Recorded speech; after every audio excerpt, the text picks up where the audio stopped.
Welcome back to the stream. We are live here late from West Coast, United States, near the end of their strange holiday. That strange holiday where we've decided to celebrate family and togetherness and thankfulness and genocide and colonialism all at the same time. Anyway, welcome back to the stream. We've got something much better than genocide, which is cats.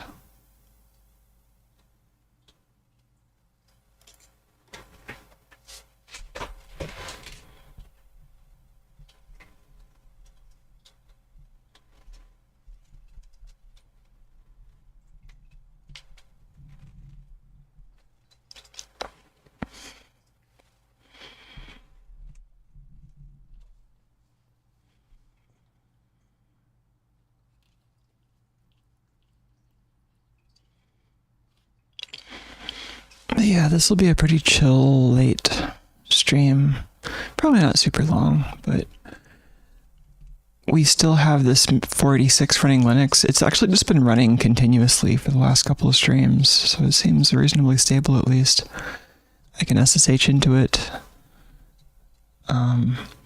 It's poking along. I actually managed to make it crash trying to do some package management. I don't quite understand what the boundary is right now between the things that work and the things that don't work.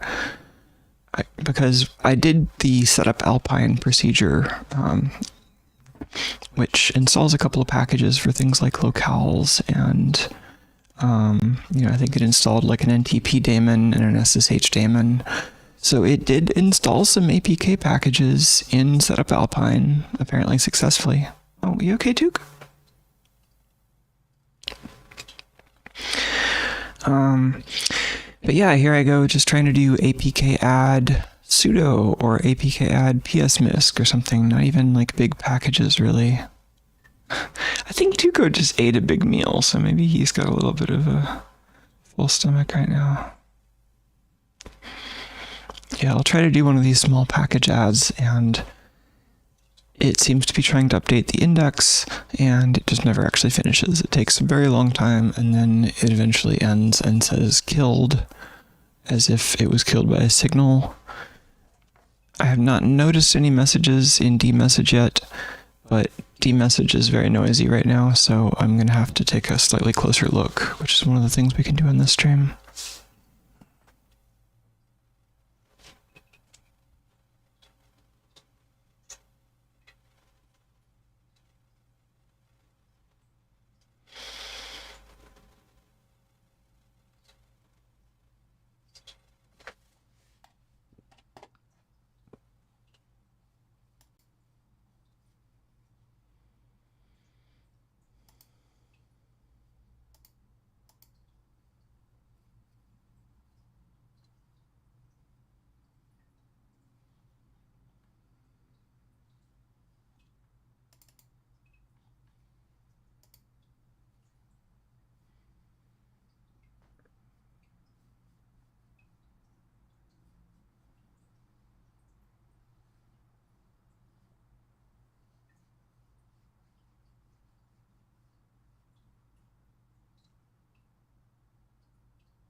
Tuco's so warm.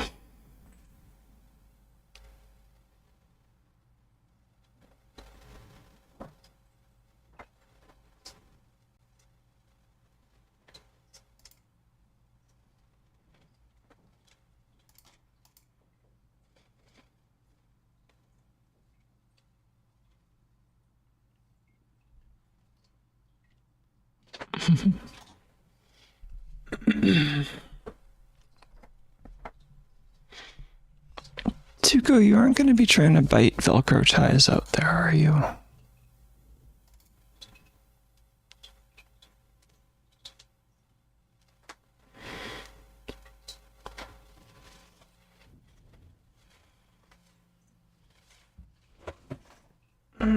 Hello, muffin.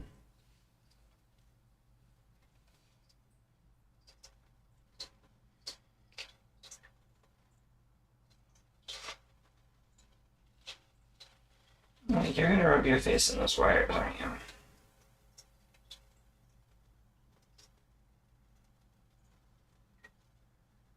Oh, too. I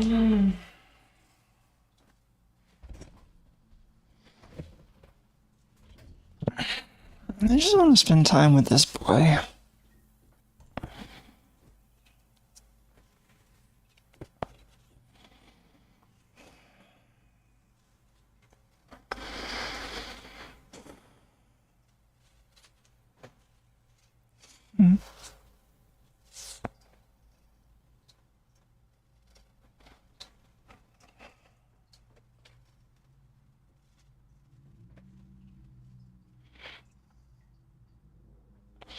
So yeah, this will run for a while and die. I want to check my logs to see if I can actually find any messages that even have like what type of signal it died with. Like I'm assuming it was something memory related, but there should be plenty of swap space.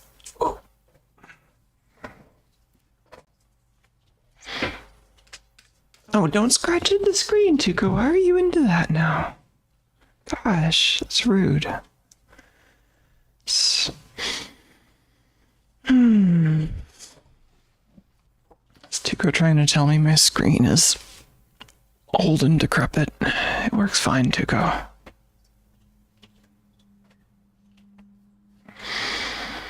It's an entire 1440p. It's got plenty of P.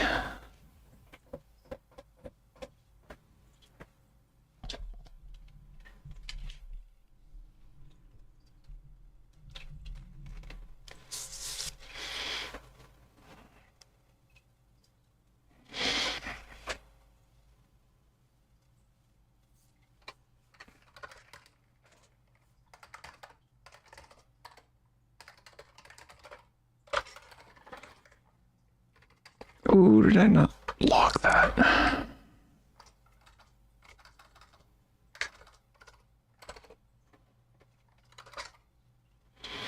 Yeah, so this is even an SSH session. I think I did that in serial before too. I just thought I was logging it, and I guess I wasn't.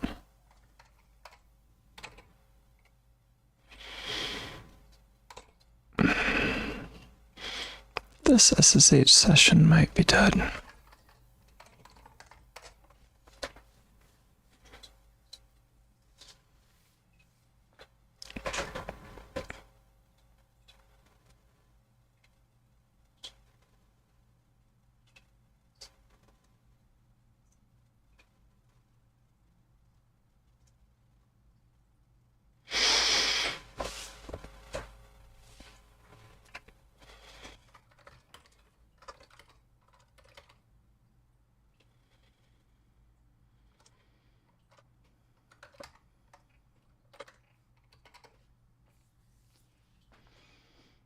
It's sure acting like either memory or IO pressure. Like everything else in the system is now more sluggish. Like at other parts of this process, I've been able to SSH in, I've been able to issue commands from other terminals.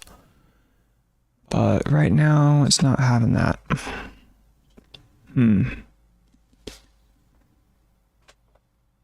Did top even stop updating on the LCD screen? Maybe it just goes slower every time I start streaming. You know, like the CPU can sense that I'm filming it.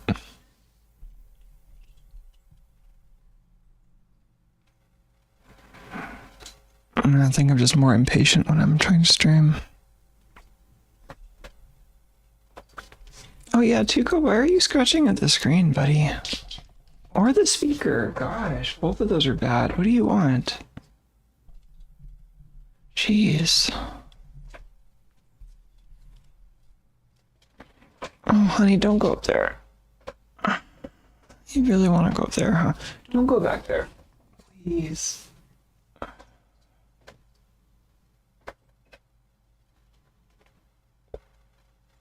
To go.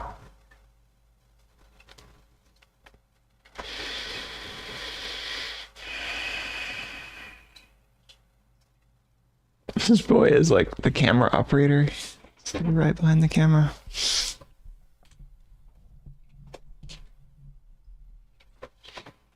He wants to crawl behind that monitor and then bite on the USB cables, and I don't want him to do that.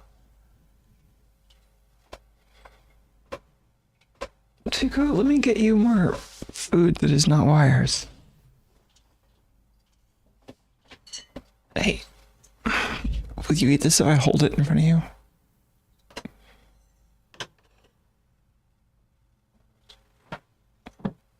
I think that's a yes. See what I have to do with this boy.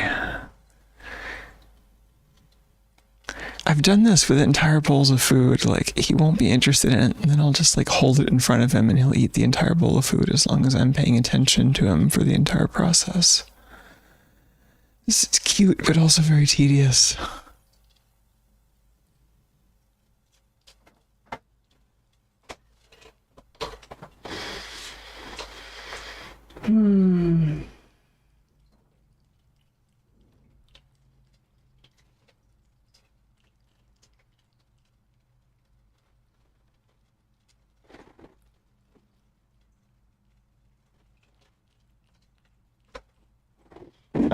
I haven't had the attention to keep on that top output completely, but it looks like it hasn't updated. I think this is the part where the entire system is just mildly wedged for a while.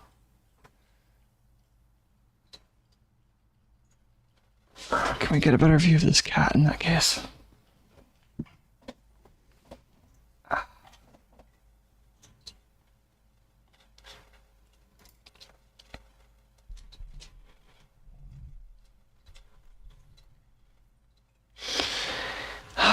Tuco. He will eventually eat this food.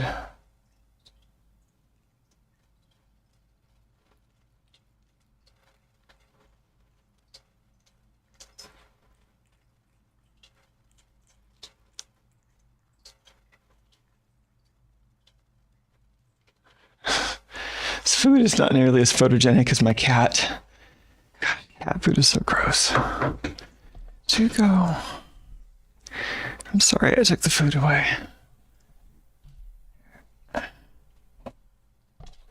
Gosh, this light is not helping right now.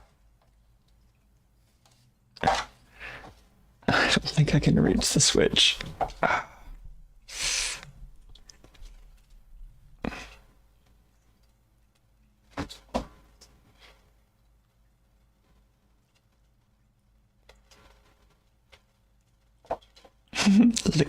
Lick.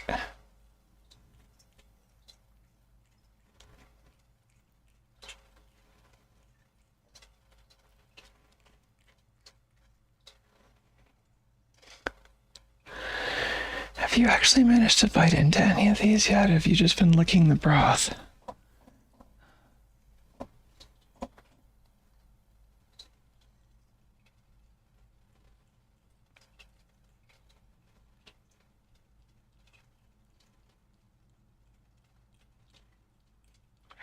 I guess this is thematic with the food holiday, to be holding a bowl of food for my kitty.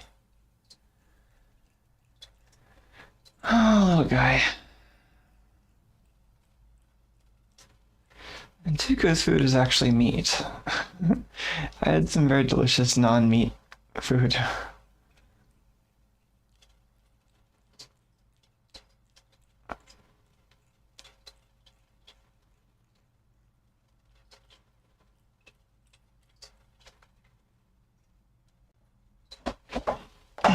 Sorry, Tuco.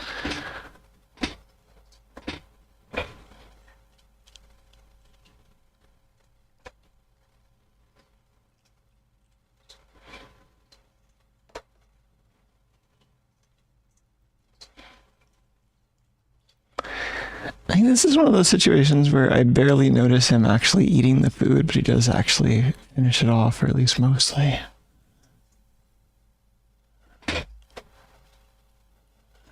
He's such a weird eater.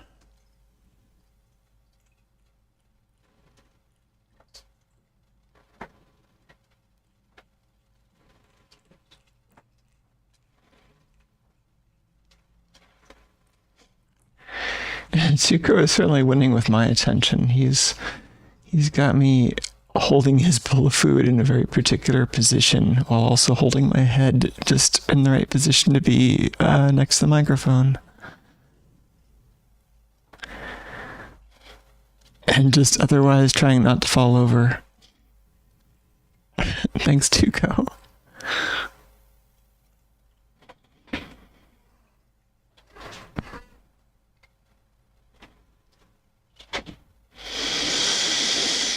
Oh, I love this guy.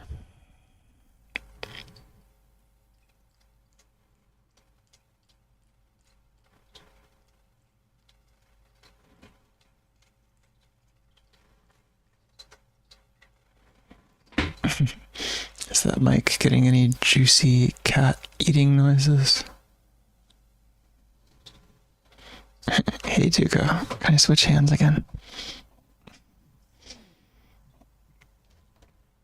Oh, this cat. Hey. That was a significant glance. Zuko, you look like a little wild animal chewing that food.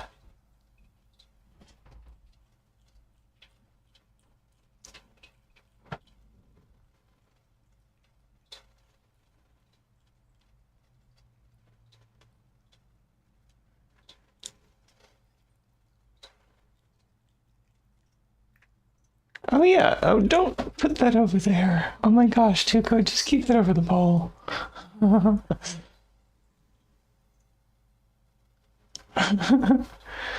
Zuko is a messy eater sometimes. Usually I don't feed him in here, but I've just been feeding him anywhere I can lately because he needs to eat more.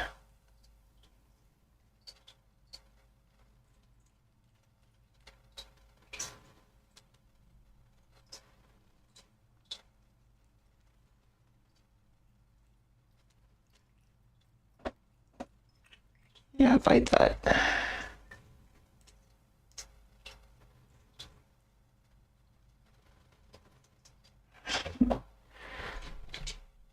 Would it be more ergonomic to have that up here? Or are you just trying to come down? Did you leave meat on my desk, honey? Zuko. You left a small amount of meat on my desk. Gross. Honey, you should finish this.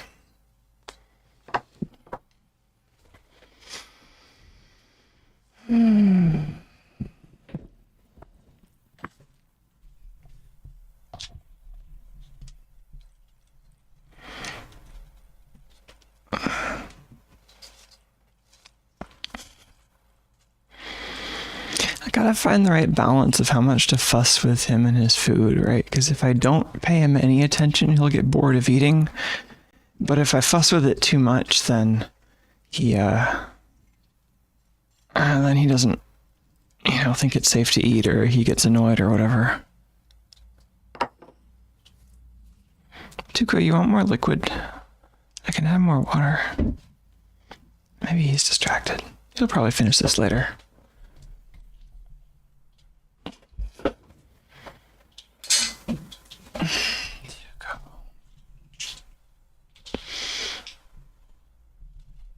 Oh gosh, I should turn the chroma key back on. That is just so green.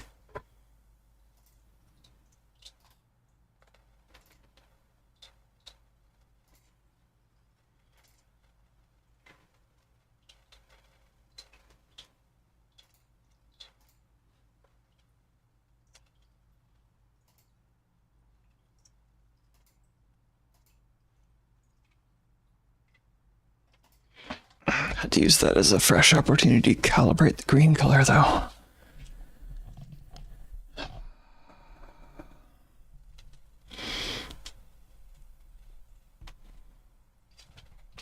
Oh, he's over there.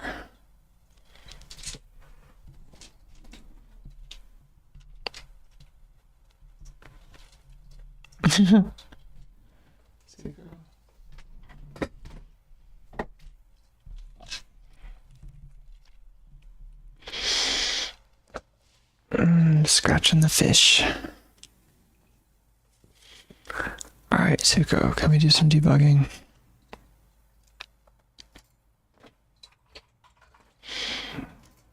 This SSH connection is still locked up.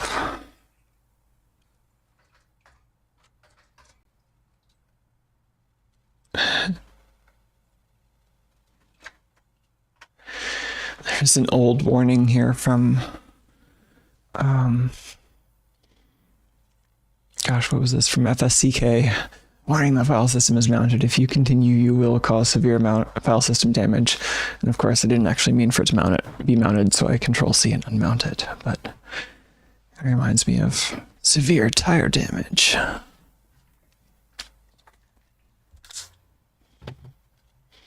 Which is a pretty good thing. Might be Giant's album, right?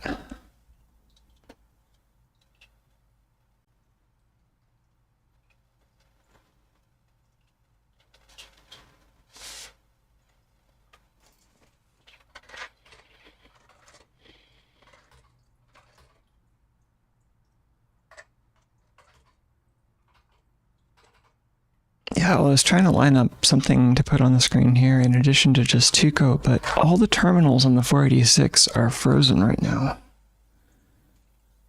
So it's just in swap thrashing hell, I imagine. I'm still not actually sure which of the two activity lights is which, but one of them is certainly blinking furiously right now, which is either network or disk activity.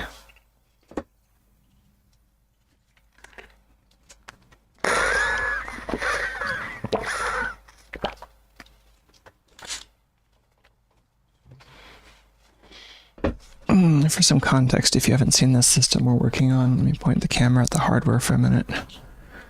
We have, oh good, the new color key color is not actually conflicting with the circuit board anymore, at least not very much. Alright, so this is the logic board out of an old voting machine, an AVC Edge. It's connected to the logic analyzer right now, because we were debugging a bunch of I/O problems. It's got a 1024x768 screen, which is currently just in text mode. But we've got that running kind of all right in Xorg. It's not the greatest, because it turns out that the rotation support conflicts with the 2D acceleration support. You mostly don't get to use the 2D acceleration when you're rotating the screen. So it's actually kind of bad. I'm actually kind of disappointed in that. I'm not really sure what to do about that. I think we're just going to use it even though it's kind of slow. But the Xorg support works better than other OSs in that I can actually rotate the screen. I haven't found a viable way to rotate the screen in any other operating system other than Linux with Xorg. But yeah, it's slow, but it works. Windows 3.1 was nice and fast, but the lead that I was following to see if I could rotate the screen turned out to be a bust. It looked like the driver had some vestigial support for screen rotation, but it didn't actually seem to be enabled in the build of the drivers that I could find. And, I mean, DOS doesn't support it, obviously. I mean, maybe not obviously if you don't know how DOS video drivers work, but basically DOS doesn't have video drivers. In DOS, every application is in charge of video on its own. So if you have any features, really, they have to be hardware features. You know, they have to be something that the game or whatever can access using VGA registers or some brand of Super VGA or something that it knows about, or maybe Visa BIOS. But they'd have to basically have rotation in hardware or rotation in video BIOS, neither of which this device has. There doesn't even seem to be the acceleration primitive that you would need to implement a rotation blit in the video accelerator. So it's not even really clear how Xorg would do a better job, unless they were doing something on the order of, you know, trying to maintain pre-rotated versions of as many of the source pix maps and things that the UI was composed of, and then, you know, blitting those using the accelerator, which is more like what the original application for this would have been doing. Not because I've looked at it in that much detail, but just like if you were designing a piece of software specifically for this hardware rather than just trying to shoehorn in something generic like we've been doing, then that's the way you would do it. You would for example, have pre-rotated versions of all your font characters and then still use the 2D accelerator to copy your font characters over. Tuco, don't be sniffing at that. That's live. With 15 volts, or 12 volts. Hi.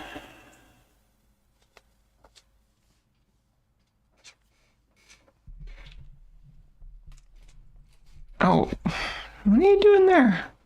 This boy is such a handful. Hey, don't be climbing the microscope. Hey, I'll be chomping the alligators. Hey. Hey, let me scoop you. Oh. Hey, why so grabby? Hey. Hey, what? You really want to fight? Boy. Hey, why are you climbing the microscope? Get out. Boy. You see what I have to put up with? Tuco, what are you doing?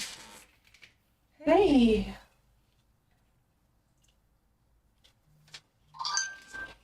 Are you gonna climb down now? Okay. Yeah, careful with your toes, honey.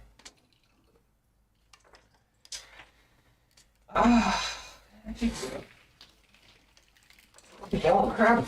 Oh, it's too.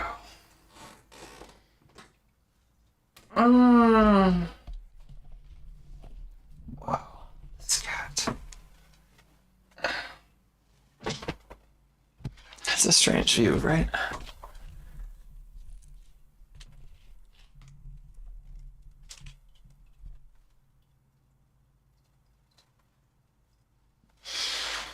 There's a question about whether the microscope is for soldering. Yeah, I've had that microscope for a while. Lately, I've been using the digital microscope because I can stream it. But that optical microscope is actually a lot nicer to use if I'm just trying to do work for myself. Because I can actually see in stereo. That's not like a great setup for using it. I just needed some place to put it where it was a little bit usable and not in the way. If I was doing an extended work session, I'd want to have that on a desk of some sort, but the idea is it's got a weighted base and a boom arm and binocular vision, and you can actually solder under it pretty nicely. I got that a while ago when I was doing a lot more micro soldering.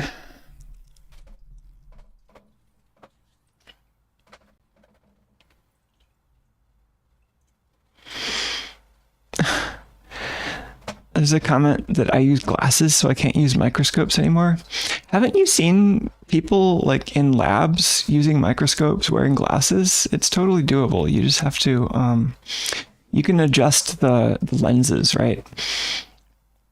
I think there are different ways it's done. Like my vision is not that bad, so like I wear glasses when I am not being lazy about it, but like I can use the microscope and just focus the eyepieces.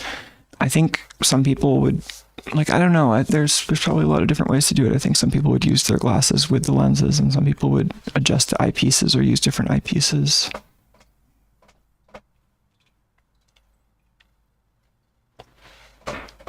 Okay, is Tuco chill now?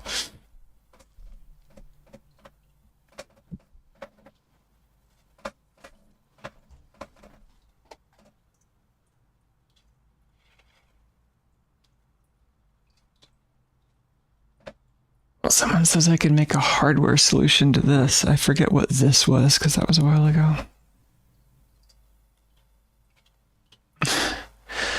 There's another interrogation in chat here. What you do for work. You're watching it.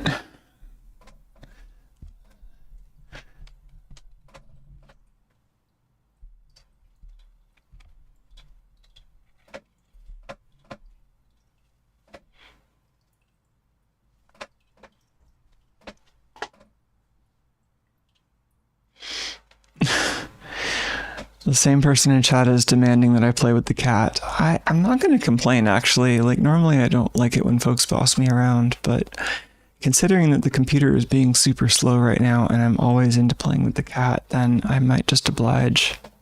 Or are you going to come over here? Are you gonna eat?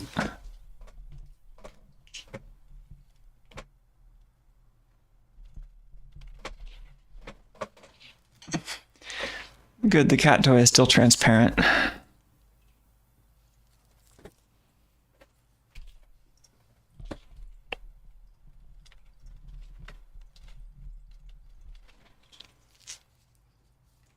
Tuco, are you there?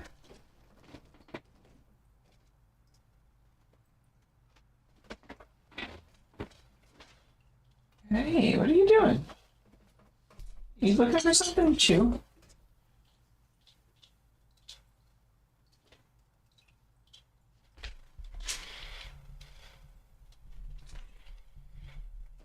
I got him this toy recently and he was really into it for a minute. I don't know if he's into it anymore.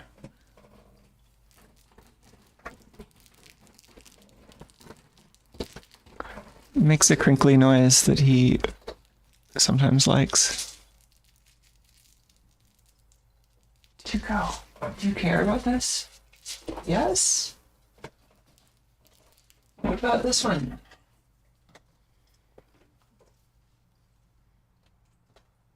Do you care about this one? Oh gosh, Tuco, you left meat crumbs all over this.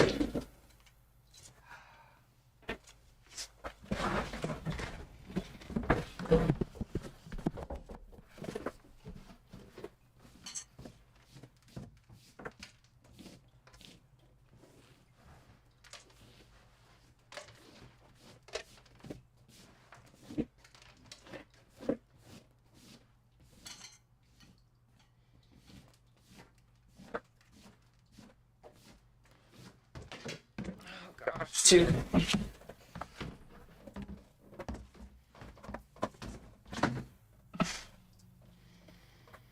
He's just sitting on this little scratchy pad now.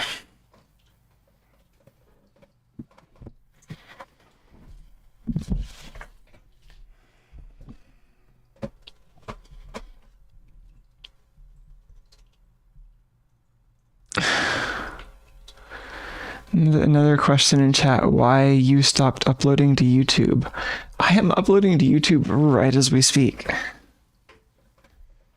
But if you mean why it's been a while since I've made like a fully edited video, like those take a while and I haven't had a steady source of inspiration for those lately.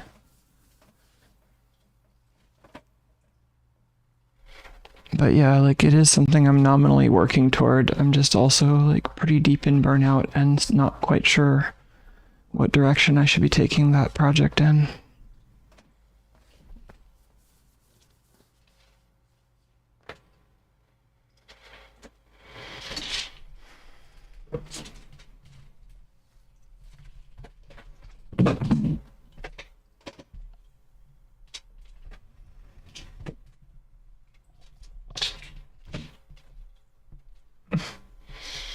Tuco, you're in an inconvenient spot for the camera.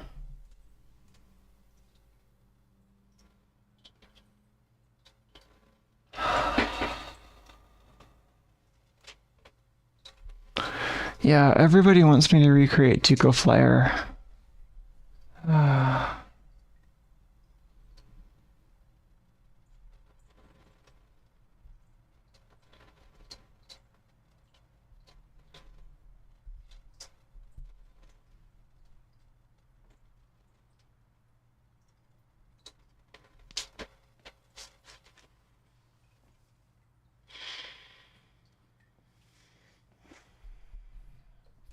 I've thought about the idea of making like an automatic cat toy or something like as a project, but I have a lot of trouble working on projects for Tuco because it feels like I'd be better off just spending that time playing with Tuco.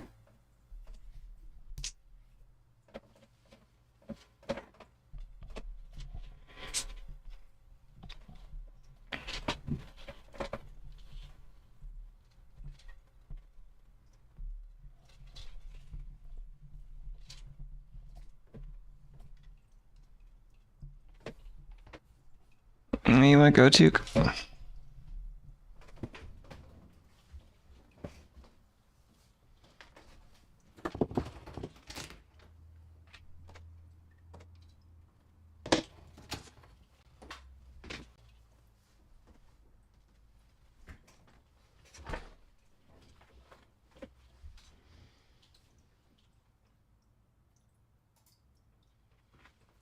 Oh, I thought we had something to do on this computer, but I sure did run the wrong command at the wrong time to actually have this thing running smoothly enough to type on.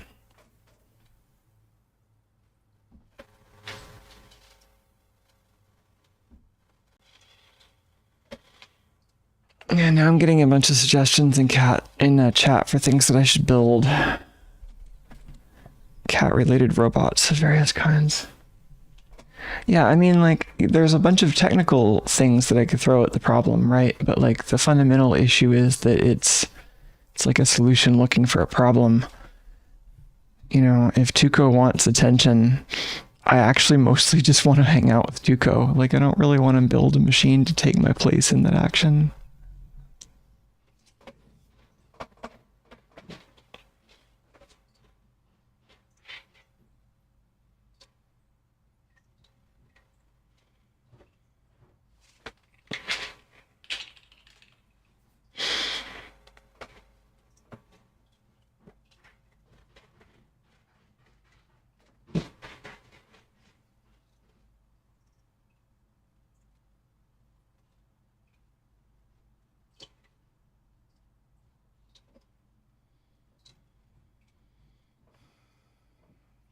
It'd be great if I knew how much swap space we were into.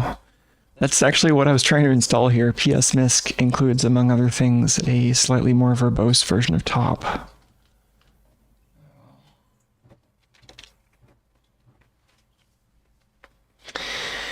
Well, the methodical engineer in me would just let this finish, as boring as that is. The kind of chaos-driven O2 goes back. What's that metaphor even?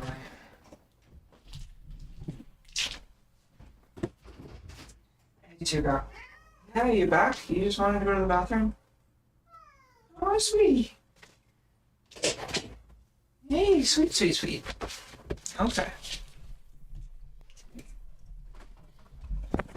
I'm sorry. But yeah, like the chaos monkey in me or whatever wants to just reboot this, since I haven't actually tried booting it since doing setup Alpine, and I think it'll come back up, but I haven't actually tried it. But yeah, I don't think it's actually in the stage of modifying anything critical in the package database. I think it's unpacking a cache right now and just running up against some kind of memory wall there.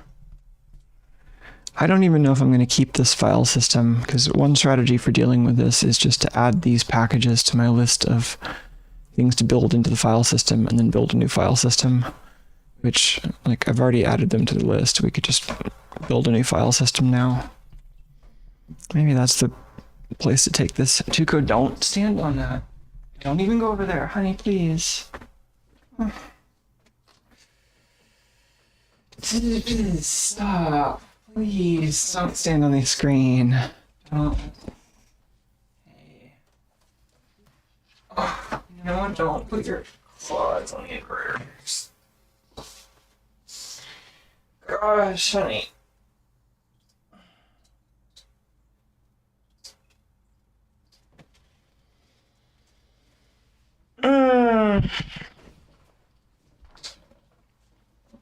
Ow, ow, ow, ow, ow. Too good. No, that's my neck. Gosh, Tuke. Ow. Honey. That hurt more than was necessary. That's an interesting question from chat. They're wondering, how do you even build a file system? That would be kind of a nice, like, experiment, right, to do if you wanted to know more about operating systems. Like, building your own file system is kind of a neat thing that you can do, you know, without having to make it super complicated. There's a question, did he attack you? No, he didn't attack me. I just picked him up, and then he was immediately trying to climb over me to get somewhere else, and he started putting his feet on my neck as he was climbing, and so his claws were going into some tender zones.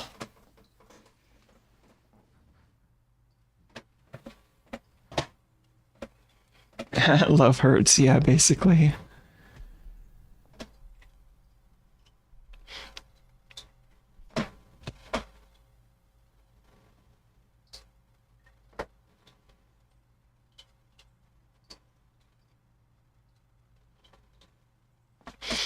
Distros have useful bootstrapping programs to deal with that.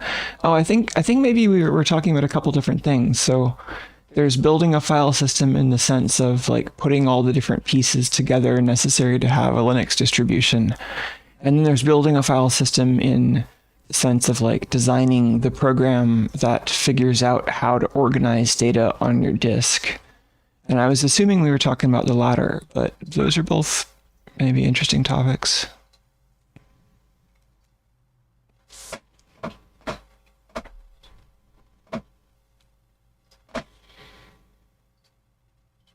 Yeah, well, so I'm going to pull the plug on this, and then we'll see if it boots back up just for fun. But then I think actually I'll probably either way just re-image this disk with something that has more packages pre-installed.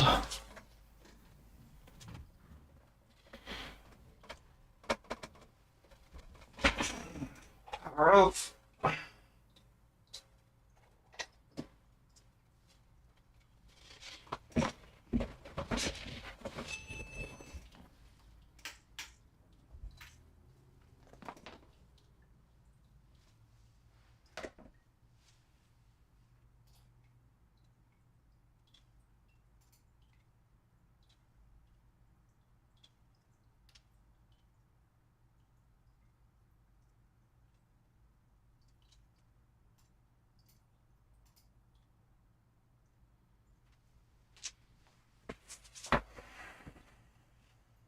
Gosh, the camera driver doesn't seem to start up in manual focus mode.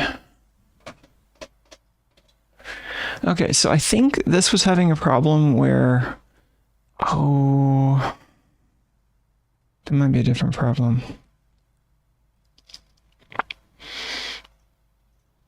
Yeah, that's another problem. Well, so now it's having two problems, I think. 201? Yeah, that's the interrupt failing on the PC card.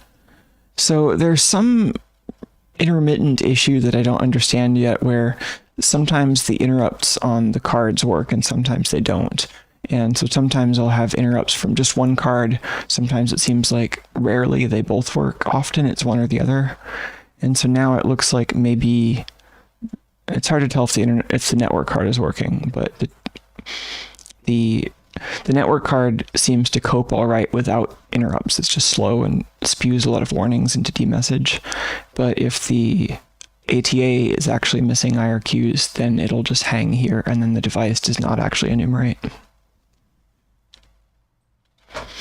So this is not a new problem. It's just not a problem that we saw last time we booted this. It's an intermittent problem that's coming back. So I might just power cycle it.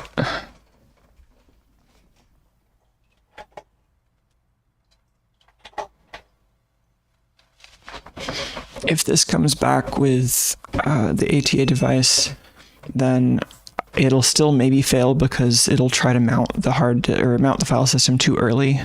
And if that happens, I think I just need to press Control D and it'll try again.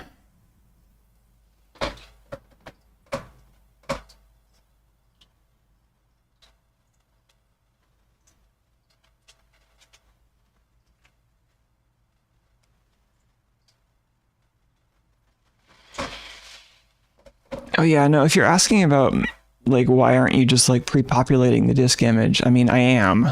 I definitely am. That's how most of it is being built. It's just that I was trying to do a local install as a test and it's not working, and we could look into it more, but I need more tools to investigate it.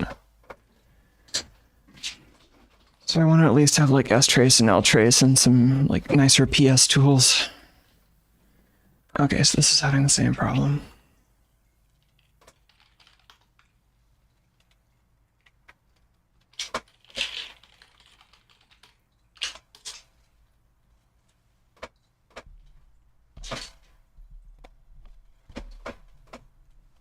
Got an ominous shadow there.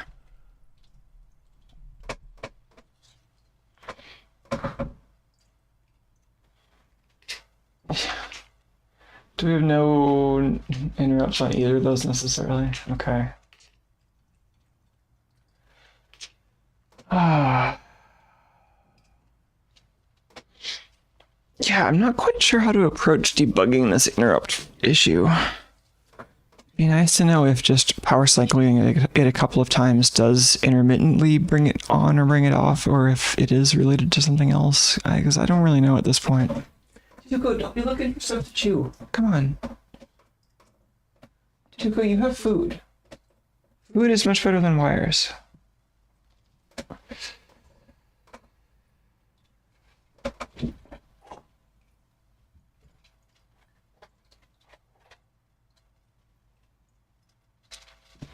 Hey, Tuco! Don't be scratching at the screen.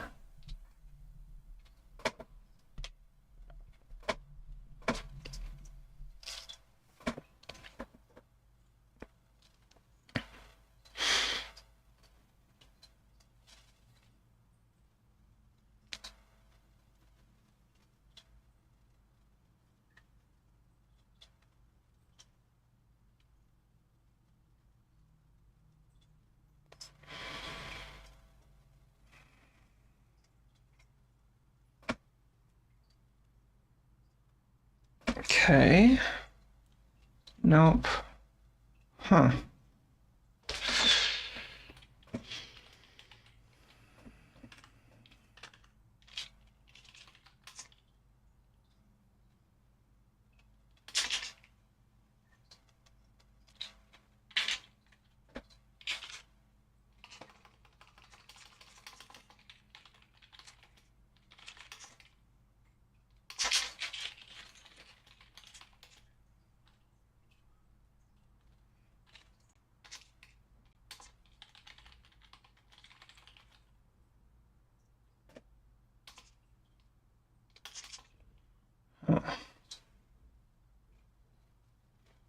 Is that a timeout still from...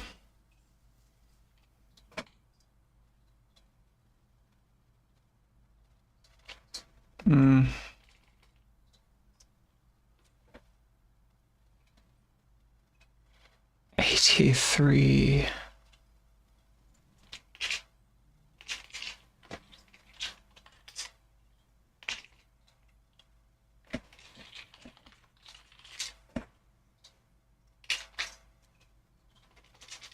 Ooh, did that hang for some reason? I think there might be some conditions where we end up locking up the ISA bus because of that shared wait line between the two cards. The Linux driver is definitely not expecting it, and this system on chip has a non-standard feature where the two PCMCIA cards both share the same bus wait state request pin. I thought that would be transparent to the operating system, but I'm suspicious that something like that would be causing this problem. So that's just a hang. I'm gonna have to reboot it.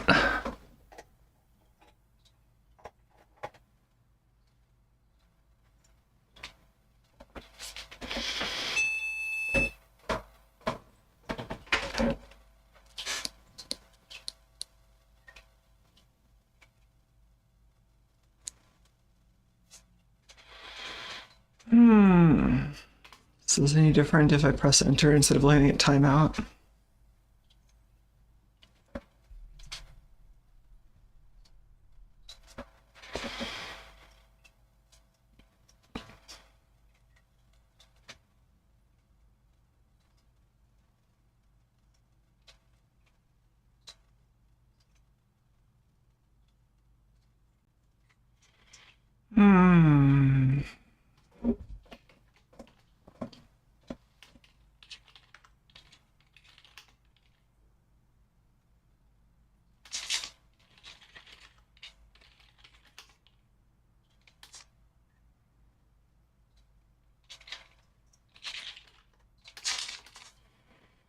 Oh, interesting. Yeah, just ejecting the network card there hung the system, which I think is consistent with my theory of if Linux talks to the storage card while the network card is powered down, then it will end up with a stuck await state, because it would see the powered down card as asserting a wait signal at a hardware level, like with gates on the logic board, that would not be aware of the card being powered down.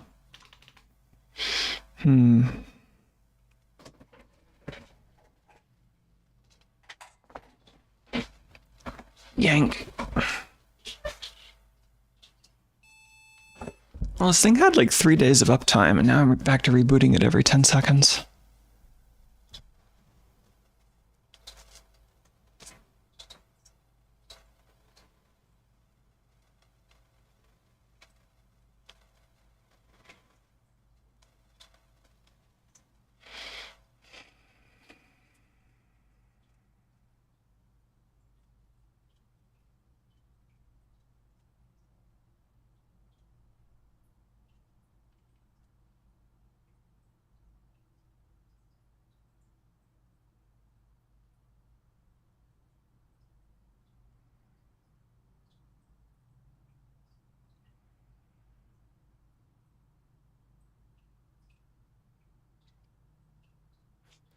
I wonder if it would work better if we didn't disable the PCMCIA debugging at that point and just let the debugging stay on.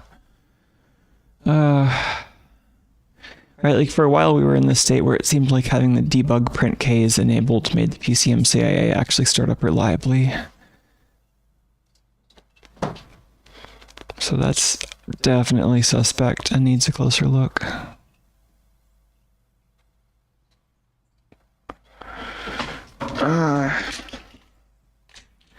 Well, this is annoying. If we're back to not having a rootfs to mount, then that's a more serious problem than just not having all the packages I wanted.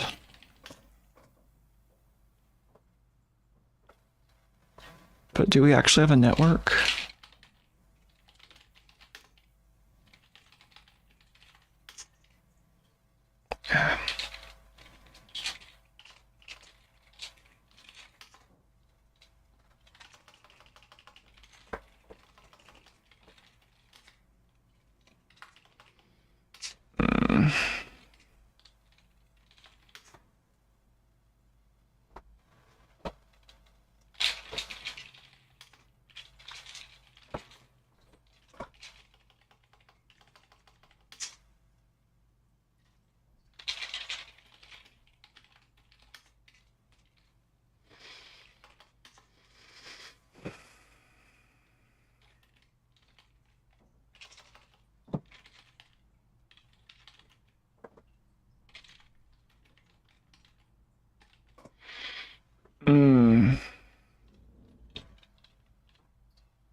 Okay, it looks like we've got a network IRQ that is working. Otherwise, these pings would be much slower. So it's like we've got one working IRQ that is like a coin flip whether it goes to the network card or the storage. I don't know. What assignment did that end up with?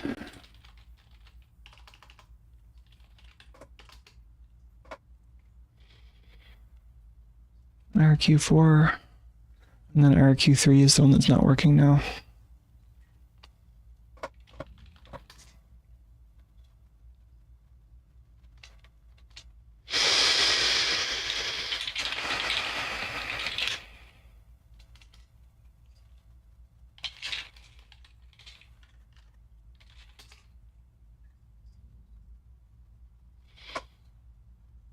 It's using that memory range we set aside.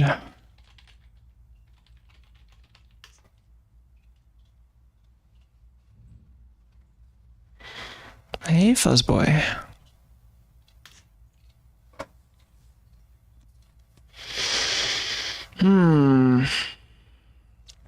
Gosh, it's like every time I want to put off debugging this interrupt problem and debug something else, the interrupt problem makes itself the main problem.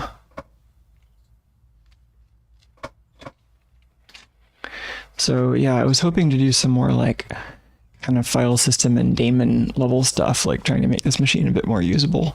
But this interrupt problem is still showing up. And in this current incarnation, it means that I can't really use the large storage device I've got here.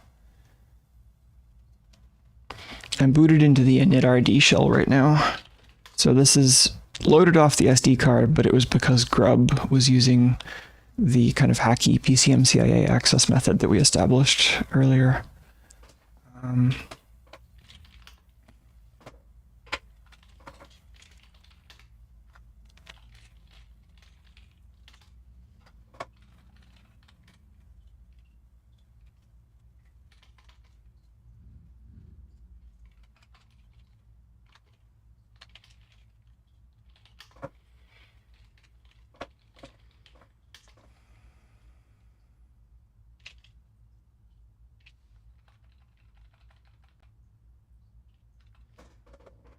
Right, how about that CPU information?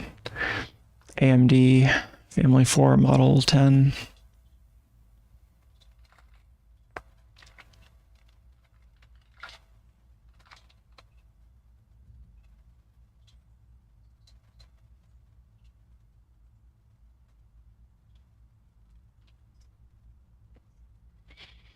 Oh, there's another test we could do. It seemed like earlier, under certain circumstances, we were having a better time with the interrupt when it was shared with other drivers. So the interrupt that isn't working right now is RQ3, which is also being used for TTYS1, which we could just have a cat sitting on, much like that speaker.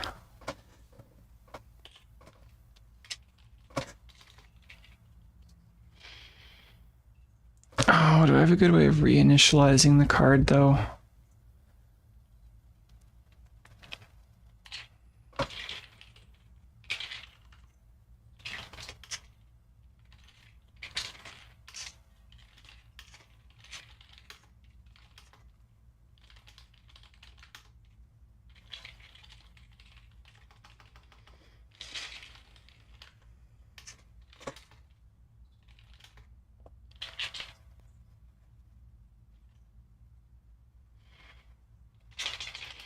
So I think I was doing this mostly right before, except that it didn't actually want a carriage return. Let's test that theory.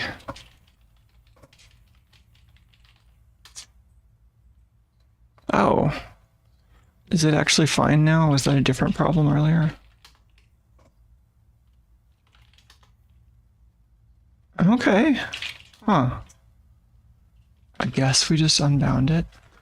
So can I do an experiment and see if rebinding it causes it to reprobe?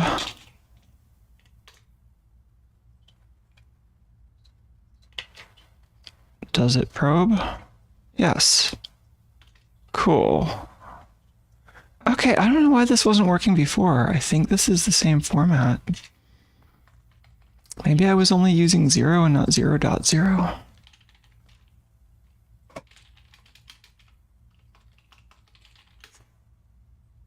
Yeah, that might have been the problem.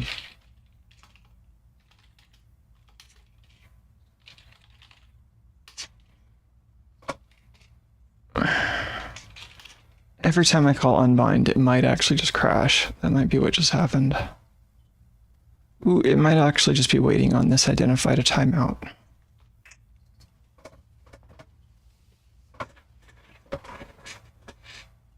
Yeah, okay.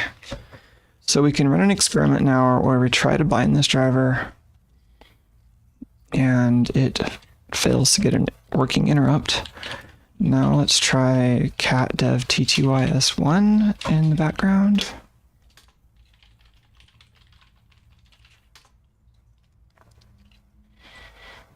All right, so now we have that T2IS1 sitting on interrupt 3. Try to rebind that. Ooh, and now we just immediately got a disk. Interesting workaround, right? So maybe whatever interrupt happens to share with another driver works. This is a theory we've had before, like if it sounds like I'm repeating myself, but this is some pretty strong indication that that is actually what's going on. So now we should actually just be able to mount the root file system.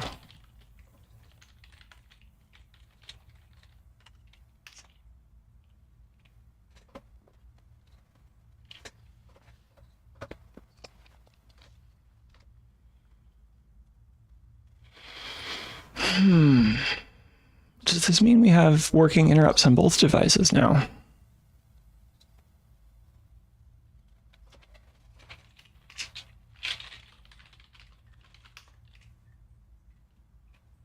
Seems like it.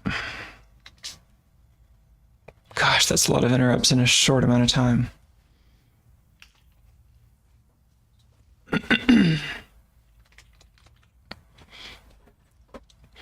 So I think we can just let the boot continue. I guess my script didn't account for that already being mounted. Fine.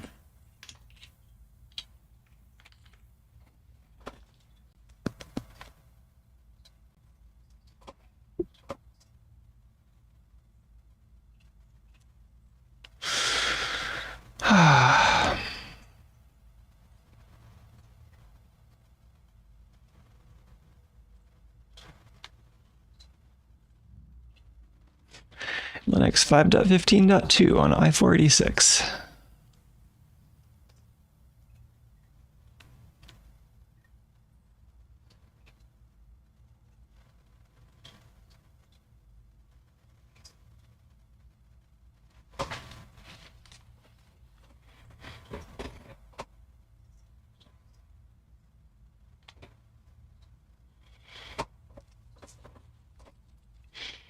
I don't remember whether I actually managed to edit FS tab before crashing.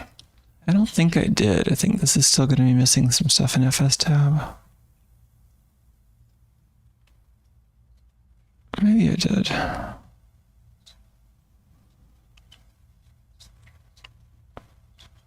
Will it tell us it's mounting /home? Oh, I think that was /home. Okay.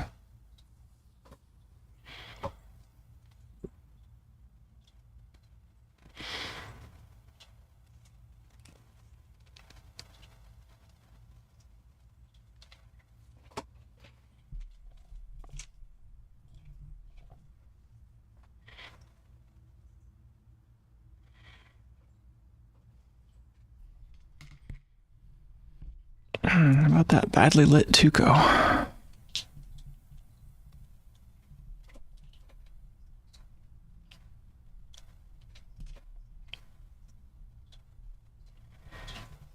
Tuco's at least standing under the light in the studio. The opposite side I have dark to keep the glare to a minimum.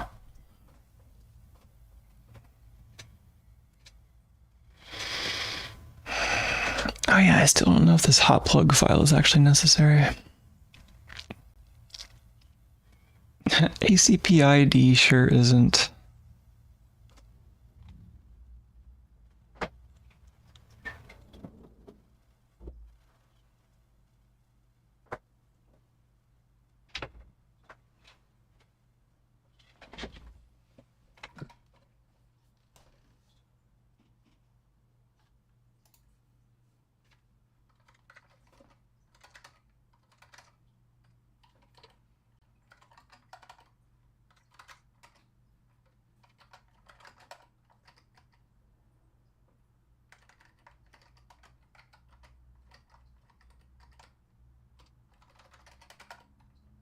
It is pingable with a pretty low latency. I'm getting 2 millisecond pings.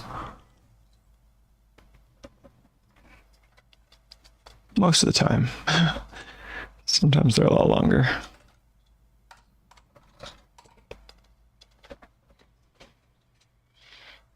Oh, Oh, that was uneventful, except for the, BC card thing.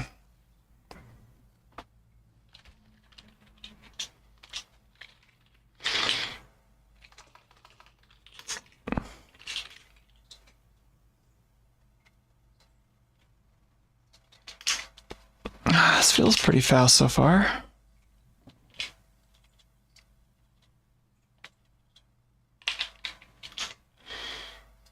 Okay, should we just take one more attempt at the APK install before reimaging this thing?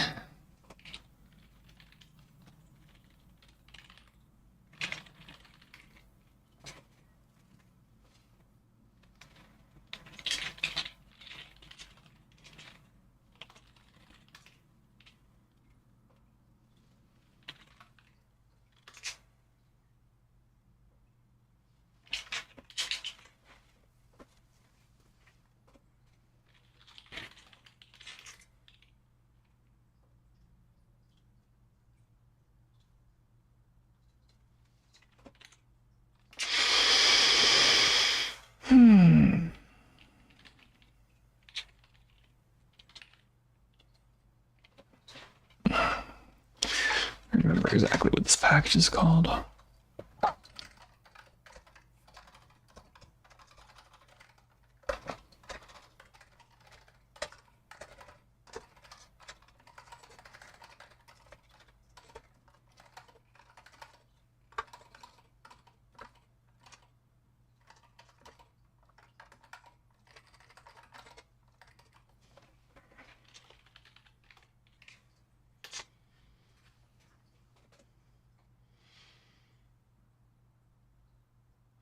Oh, let's make sure swap is on.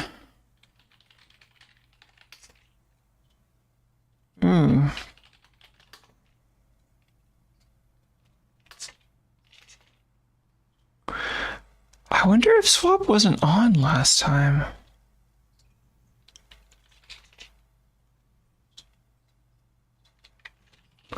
Is there a separate init script for swaps here?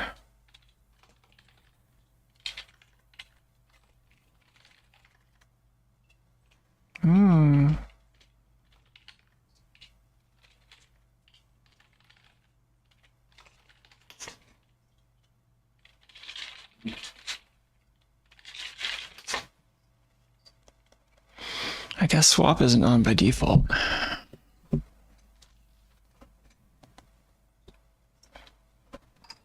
have to add that to my script here too.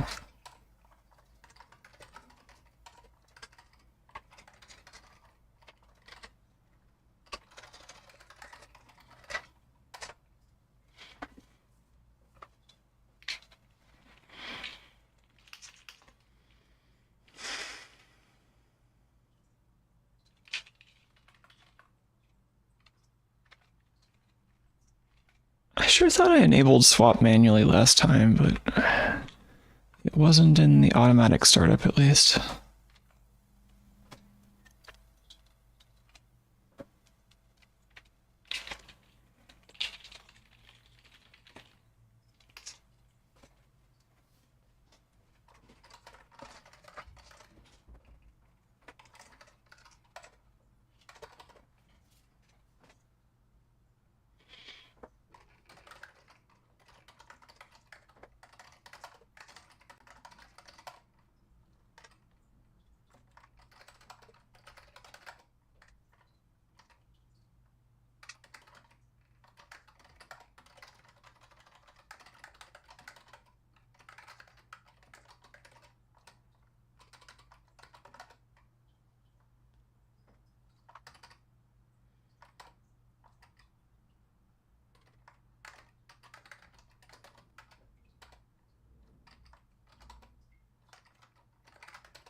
my gosh, it's installing things. Okay, maybe I'm just having a much better time on this boot for some reason.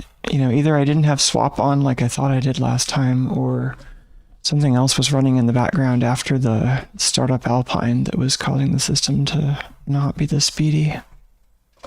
This is much better. Or maybe it just helps to have a network and storage both with working interrupts. That might do it too. We still have that cat sitting on the serial port in the background, and that might just stay there for a while.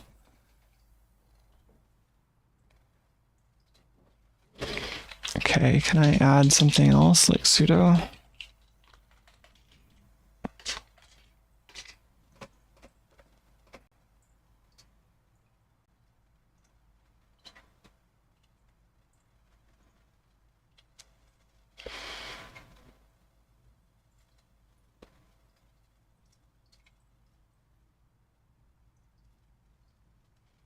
Is it going to skip downloading that index again?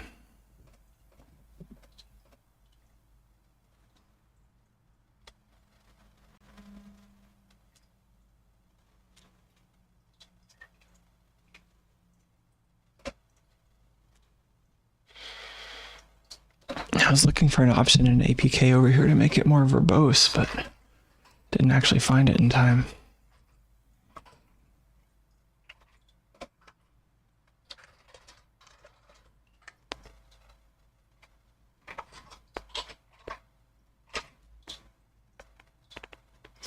There it is.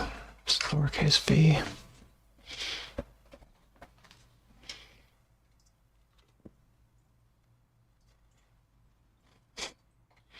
I just pressed enter because I was impatient, and I don't know if it's a coincidence. I'm pretty sure it is. I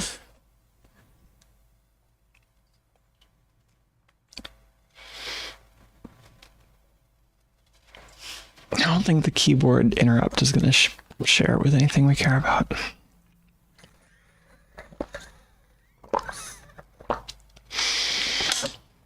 We are having much better luck with this terminal.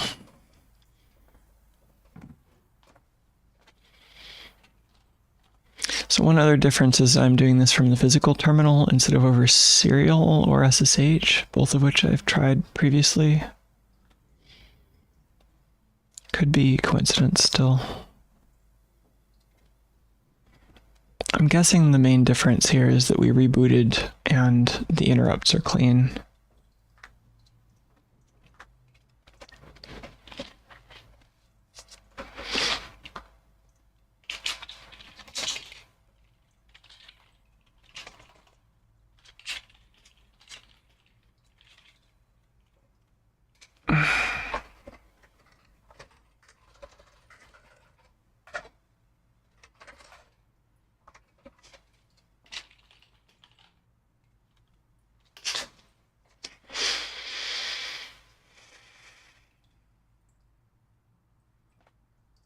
Is verbose gonna be verbose?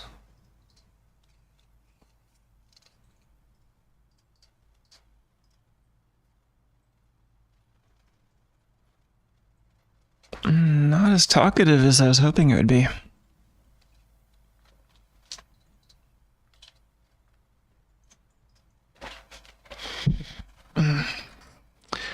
While that's going, I'm gonna see if I can SSH in from this other console.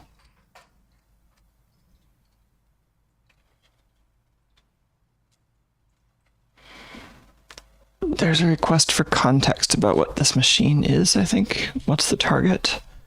It's a 46-based voting machine motherboard, which I'm going to be putting back into the voting machine case shortly, now that I've got this thing booting pretty reliably off of a compact flash card with grub on it.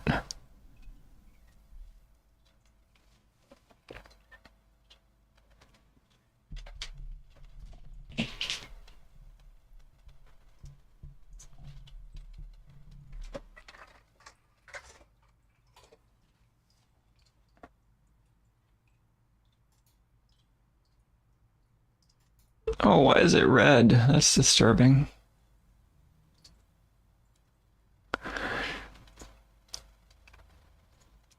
Gigabytes of memory.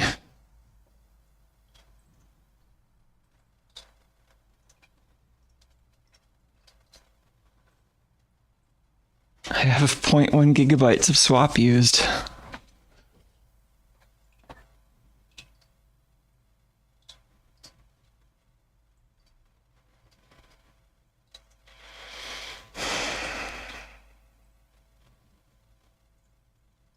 I don't know why this top has such angry colors all of a sudden.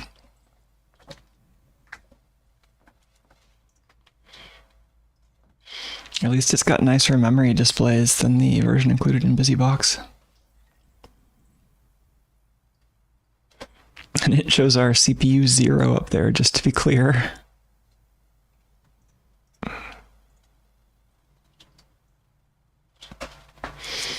I wonder if the colors look as bad on the console now that this is free.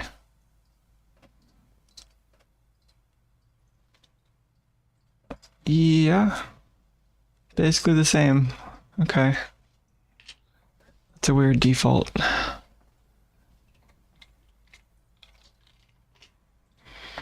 Maybe it's red because the load average is high. Anyway, okay, so the boot up procedure could use some work. That clearly needs some tuning. But we have swap now. We have a big ol' home partition, which I'm sitting in right here. Look at that, 45 gigs free on the 486. And we have swap. So I'm gonna start an X server. We'll see how far that gets us.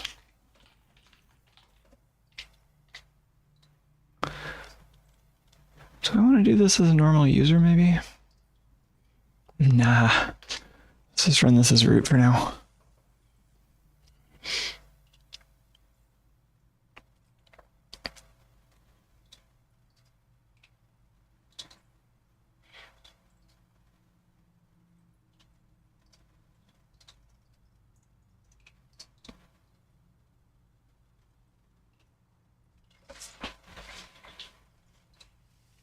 Oh, is this the Christmas theme? Oh no.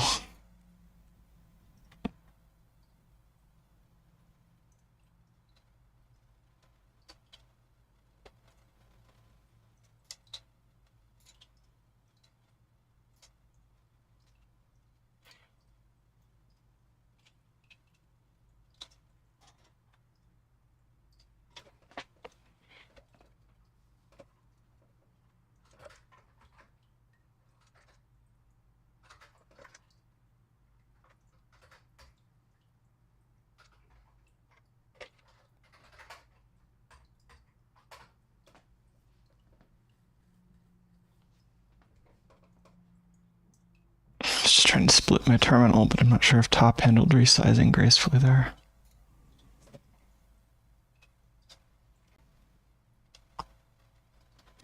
Yeah, now I just can't read anything.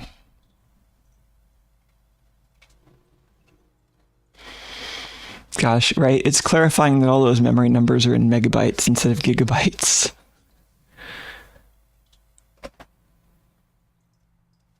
But I don't know what's going on with that memory up there, right? It's saying 45.3 out of 0 gigabytes memory.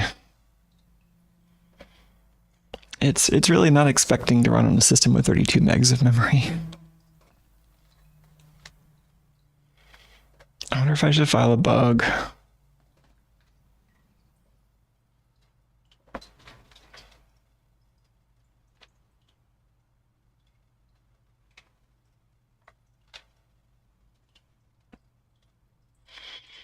We're still waiting on X.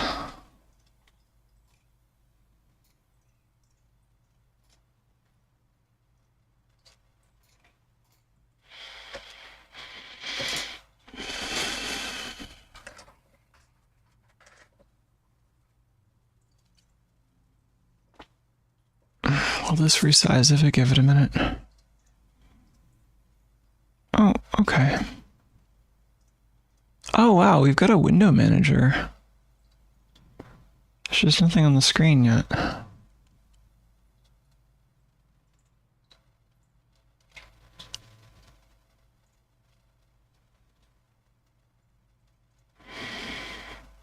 Ah, oh, this is gonna be swapping so much.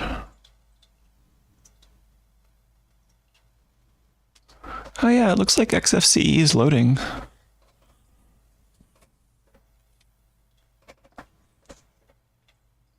probably should have run just a bare X server instead of startx, but I'm pretty sure this will work. I think we've done a full-on XFCE session, just not with this storage combination.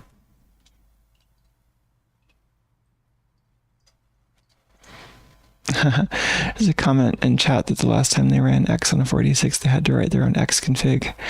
Yeah, we had to write the X config for this too. This is... I mean, I would have had to write some custom X config stuff for the rotation anyway, but this machine is too old for auto-detecting hardware.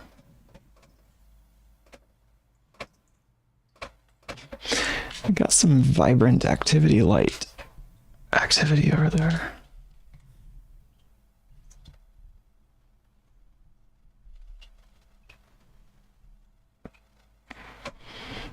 I should really label which one of those is which slot.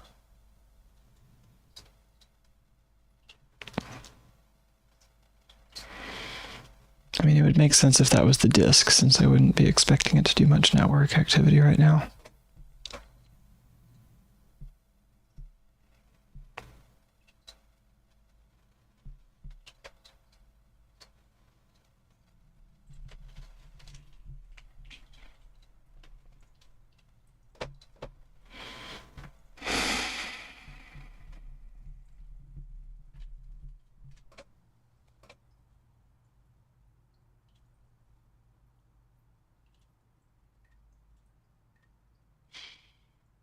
Oh, the red processes are all the ones that are, or the red background at least, are the ones that are runnable. They're waiting for CPU time.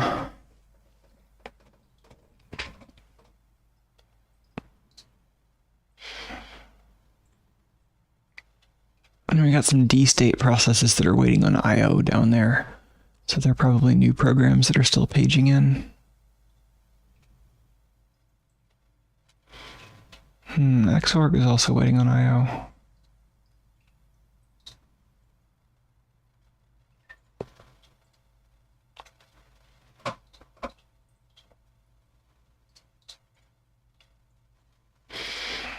We might also just be experiencing some of the consequences of just like running more stuff in the background. Like, I don't think last time I ran X, I had SSH going at all, right?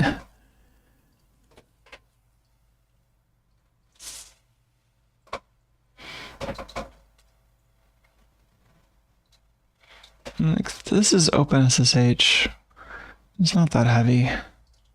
We also have the NTP daemon.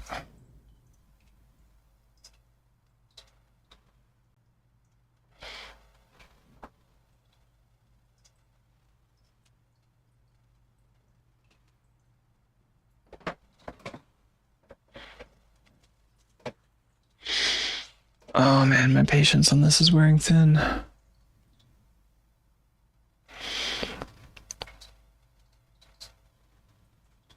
I wonder if this top utility has a like a swap in, swap out page.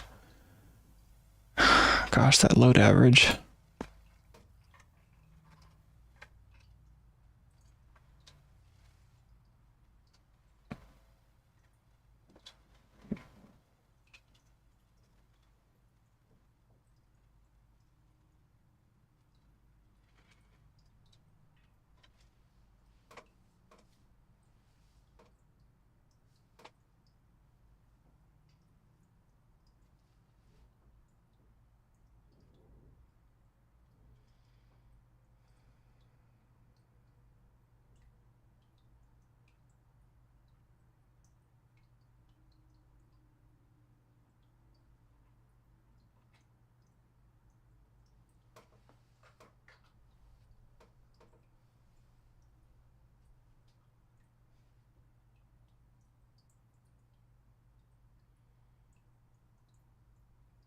Gosh, even just interacting with top is very slow right now.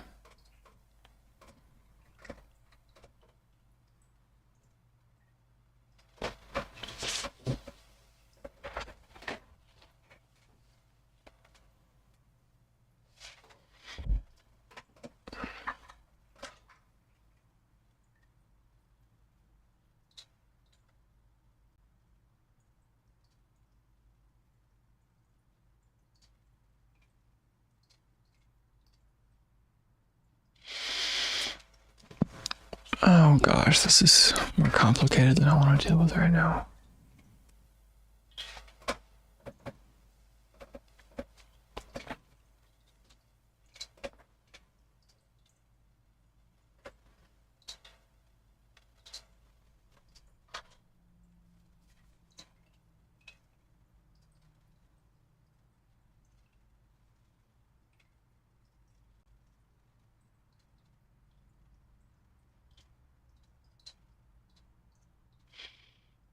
It's a little more relaxing in black and white mode, at least. 61 gigabytes of memory.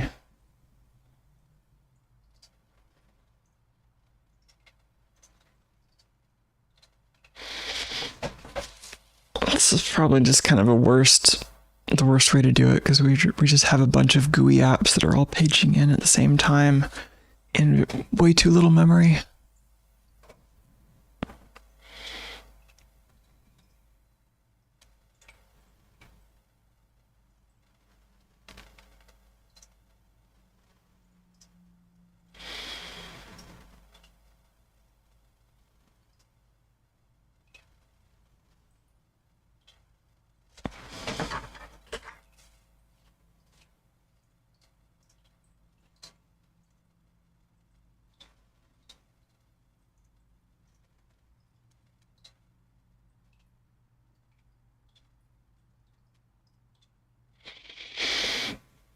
Gosh, okay, the window manager is swapping.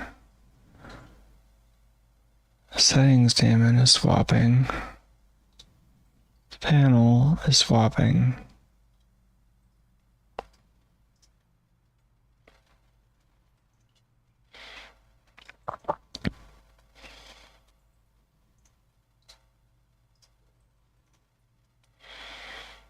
I want to see if we can maybe not run all of this and just run like an X server and a terminal, or an X server and wine. But if it's almost done, I want to let it finish.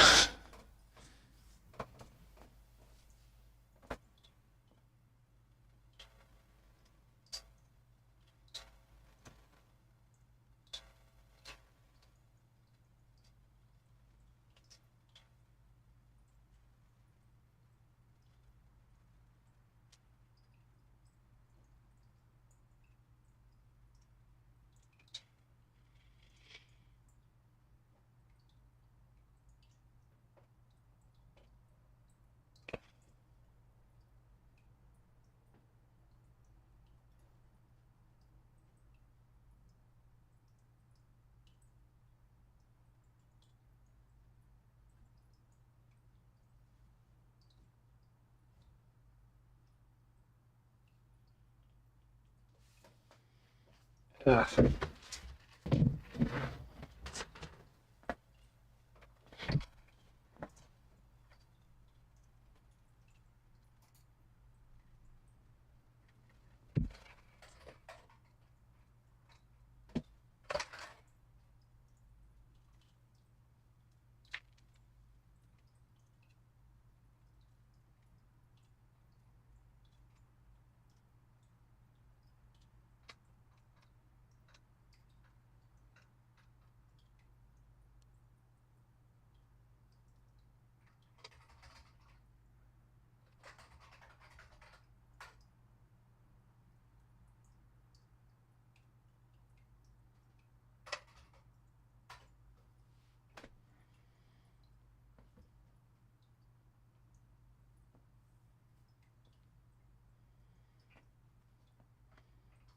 There's a question about what I'm trying to do by running Linux on this. I just needed another Linux machine, right? And I had this voting machine handy. You know, it seemed like an ideal development workstation, really.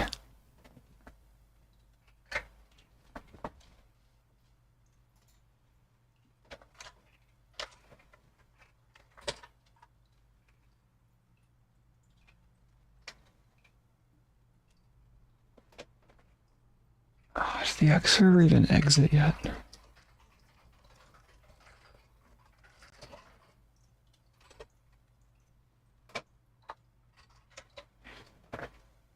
Maybe the X server just didn't restore the display cleanly.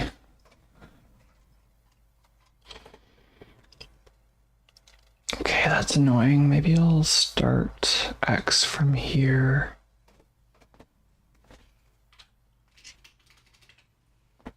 Am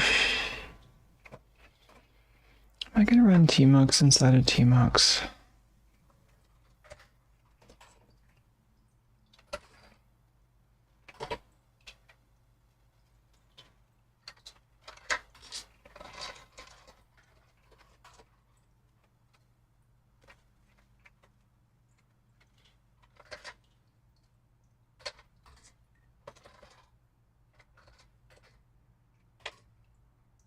Yeah, okay. That's kind of usable.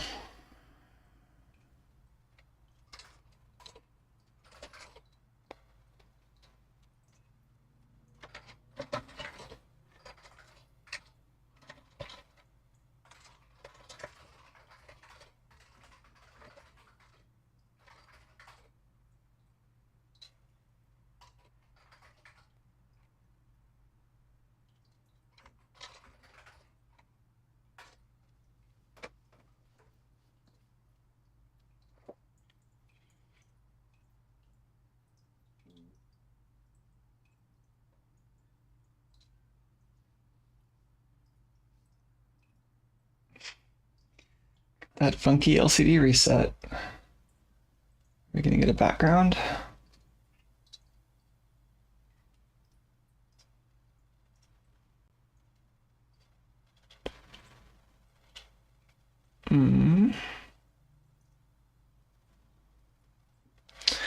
All right. I don't know if we've actually seen this get as far as it might currently be with the keyboard setup. We might actually have keyboard.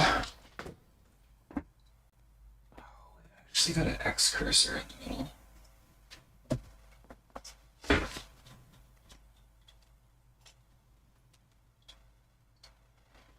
That's nice.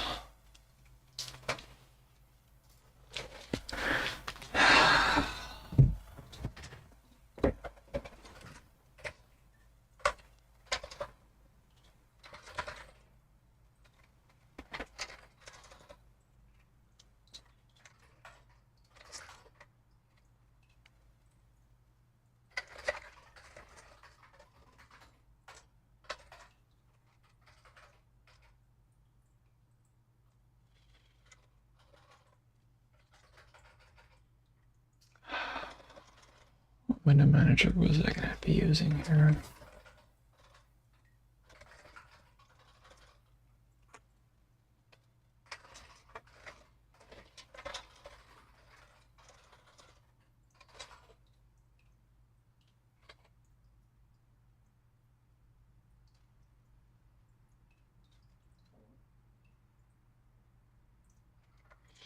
Let's try FWM.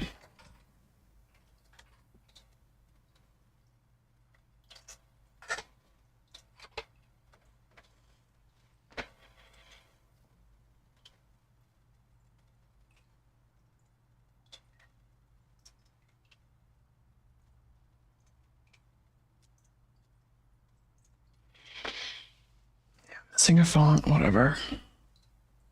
And do we have a terminal?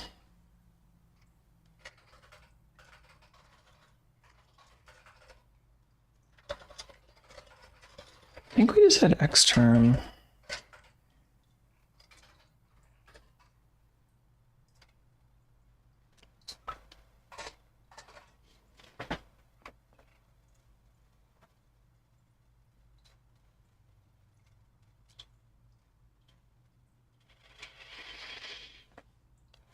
Oh, and we're actually running this in portrait mode now.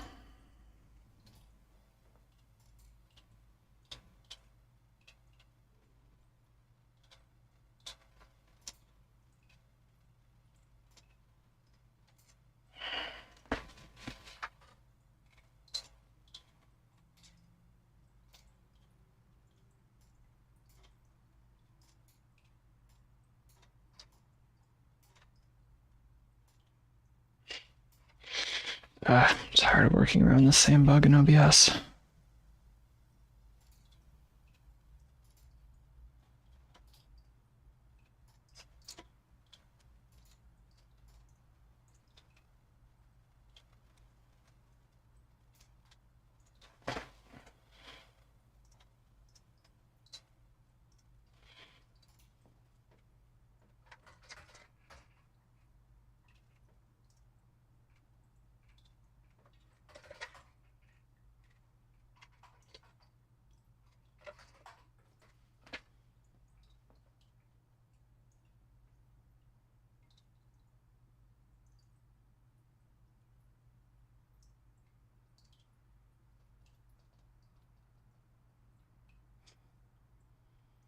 We've only used 0.1 gigabytes of our swap.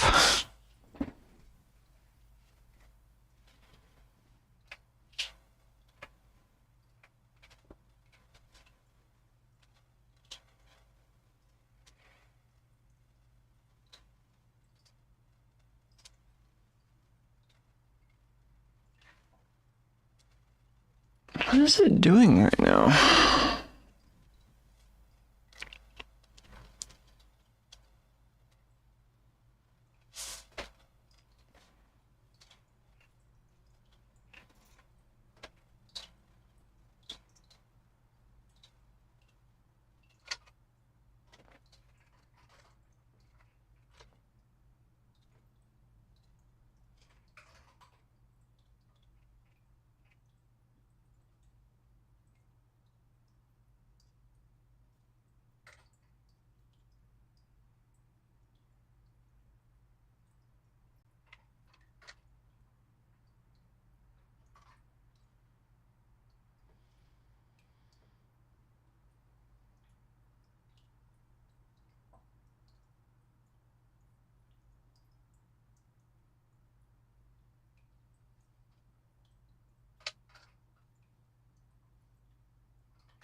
Sort column even.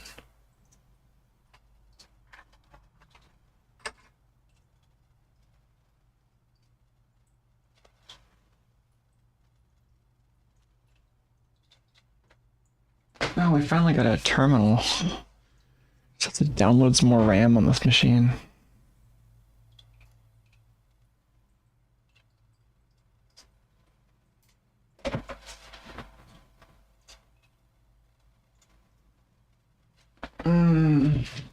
So I don't appear to have keyboard focus.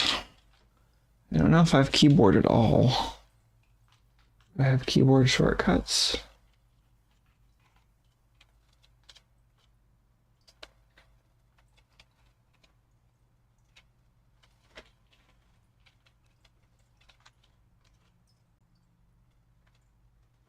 I think the window manager is still loading.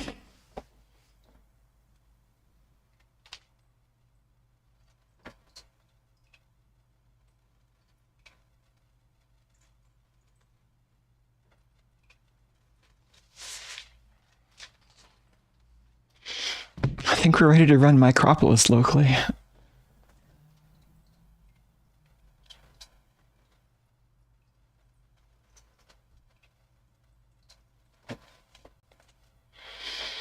Yeah, what the heck?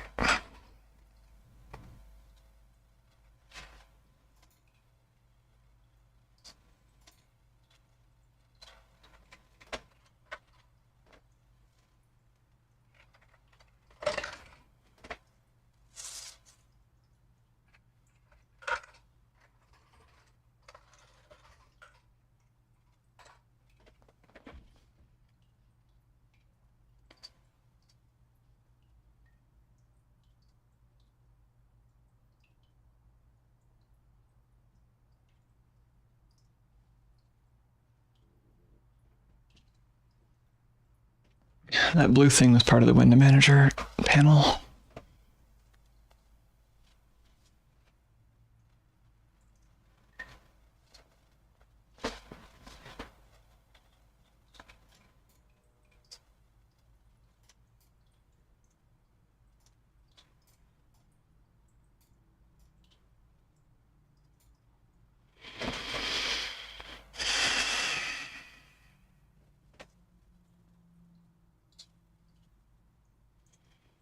There's a question about which kernel I'm running on the 486. It was the latest one at the time I set it up. I'll check in just a sec once I've got a shell. And I can check on the build machine here. 5.15.2. Yeah, Linux 5.15.2 and Alpine 3.14.3 on the 486.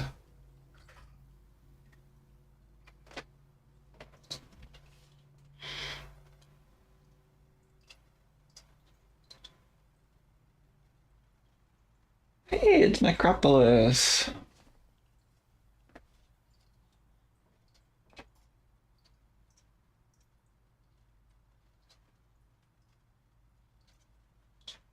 So I don't know if I can operate this with with just the keyboard.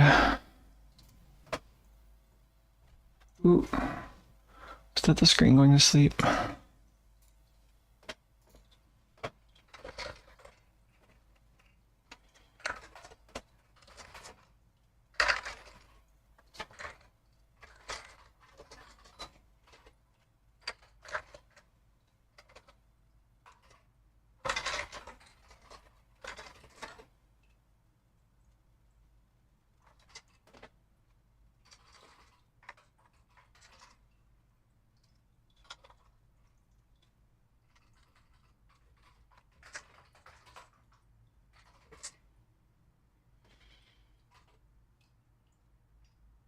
Oh, can I wake it up with the keyboard? That would be a quick way to test the keyboard, huh?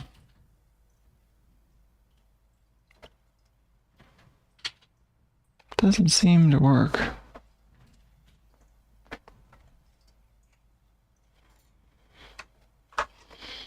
Well, I guess I'll have to send remote input with something like barrier.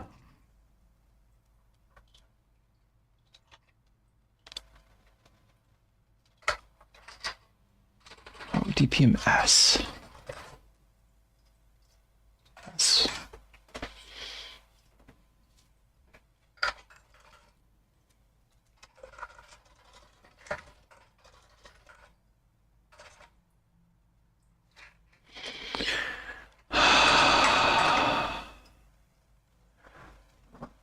I don't know if I can configure this from here.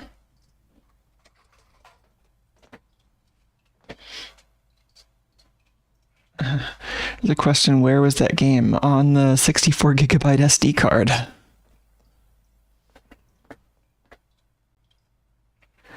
There's a question, is touch input working for Micropolis? I don't have any input working right now, but it would be nice, right? But yeah, no, I don't have any input.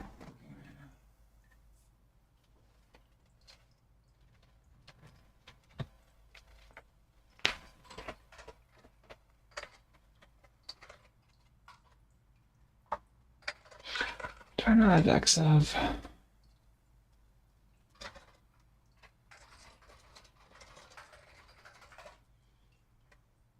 Are we just adding packages with no problem now?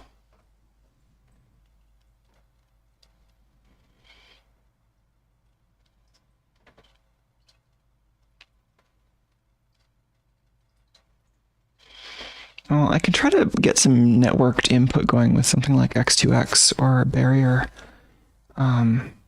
Also tempting just to try a couple more programs here without going too far into the input weeds. I kind of wanted to see if I could run Wine at all on this machine.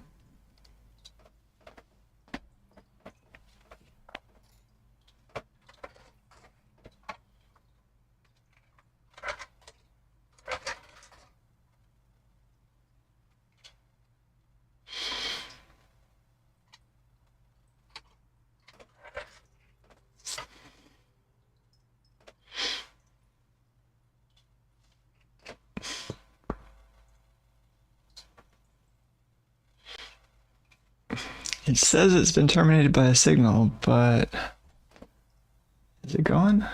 I guess we're just taking a while to free resources on the X server. The colors here are because it's allocating and freeing palette resources since it's in 8-bit color mode.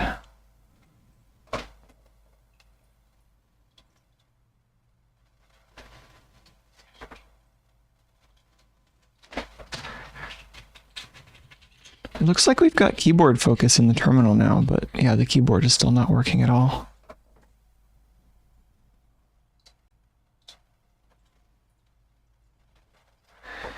Yeah, there's the person who was wondering about the kernel version said that it's cool that they still support 486s on 5.x. A lot of older systems are losing support. Yeah, this system seems like it's pretty much on the edge of what you can get modern Linux to run on. It's a AMD AM486 core, 32 megs of RAM, no floating point, so it's equivalent to a 486SX, but luckily Linux still has a floating point emulator. Oh, can we do some emulated floating point here? Do I have Python? No. I don't have... Do I have calculator?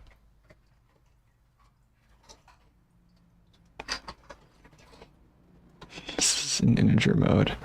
I don't want to fuss with BC. Could we add Python?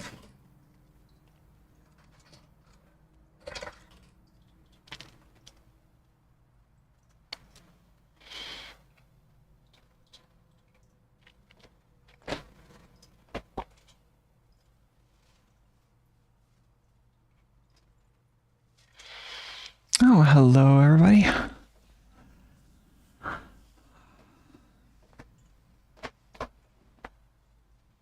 Milan wishes us hello from Croatia. Hello. It is a little late here in the States, but we're doing it.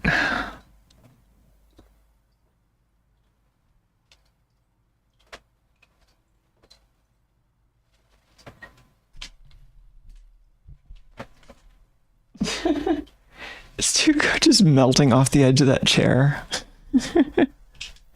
Oh, kitty.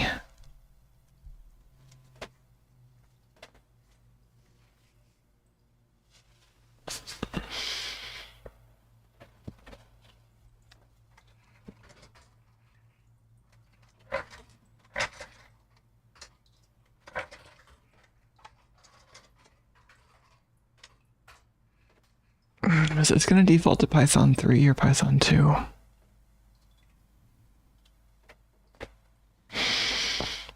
Or, you know, new Python or ancient Python.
The tmux on the 486 is so much slower than the tmux on my modern computer. Surprising no one, right?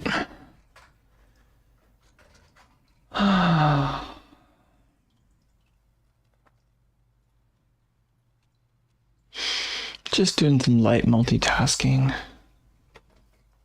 Oh, there's XI starting to come in. Okay.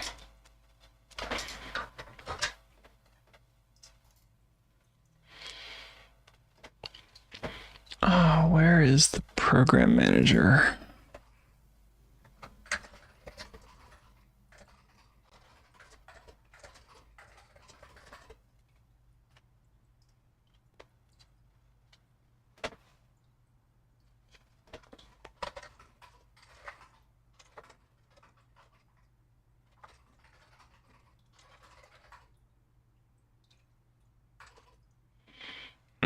User libwine.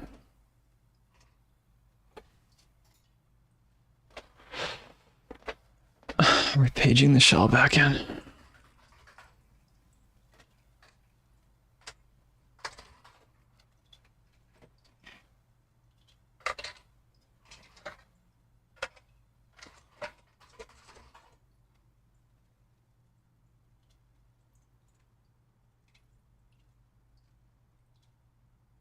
Oh, thanks for the beer.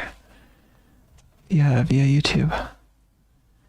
Sending a beer via the internet. That's finally a good use for this thing.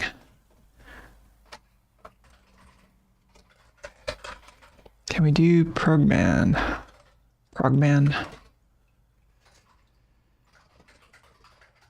I swear I'm typing actual commands here. It'll get there eventually.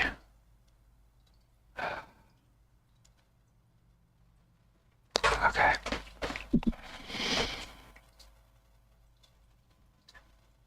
I'm actually running it on my home directory, which is on the large partition. Illegal instruction. Ah. Okay, which illegal instruction? We know of many illegal instructions, but which one is this?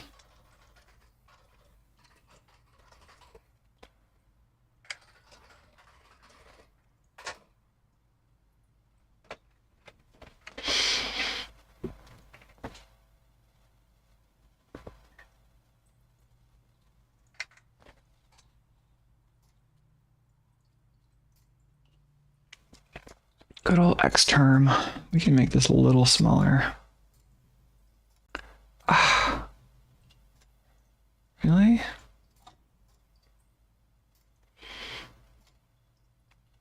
It just disappears once I resize it below a certain point.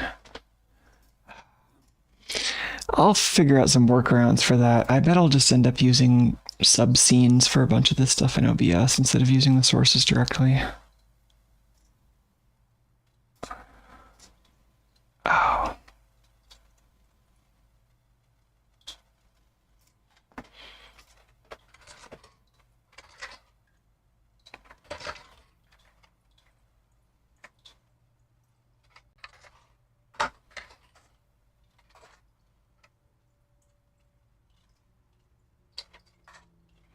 Yeah, we don't actually need to keep the screen on. It's just nice to know that it's working.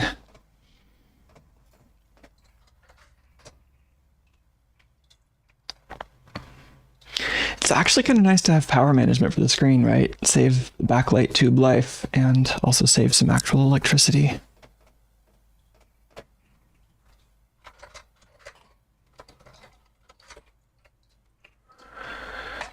Okay. No debugging symbols. That's fine. I just want to disassemble what kind of instruction is failing.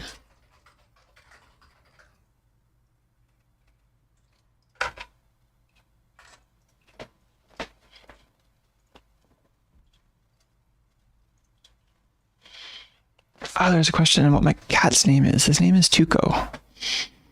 The previous person who took care of him named him after the Breaking Bad character.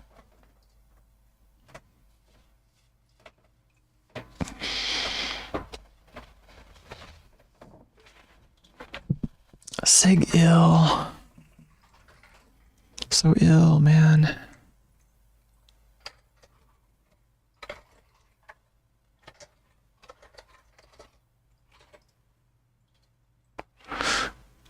Oh, do we not have lock compare exchange?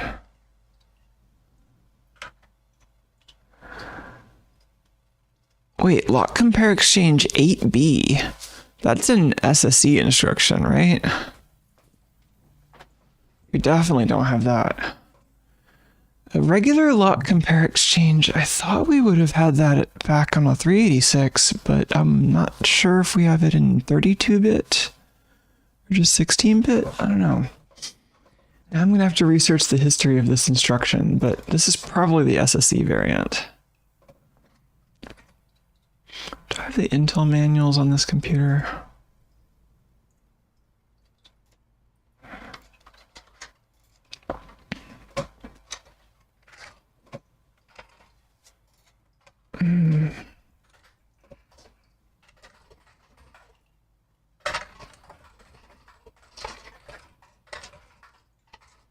I never actually keep my documents in documents.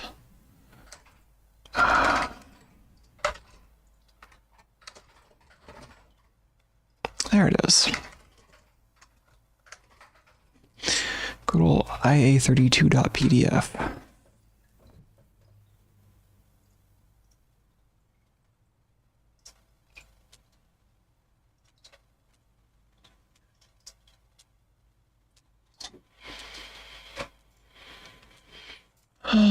Okay, compare and exchange bytes.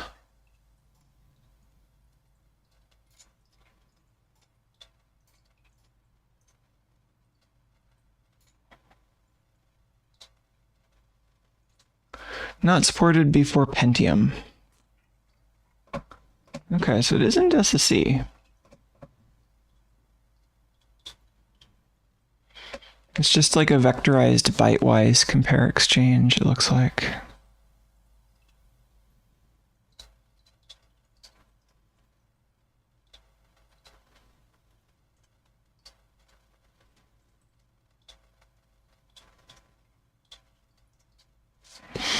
Actually, is it even?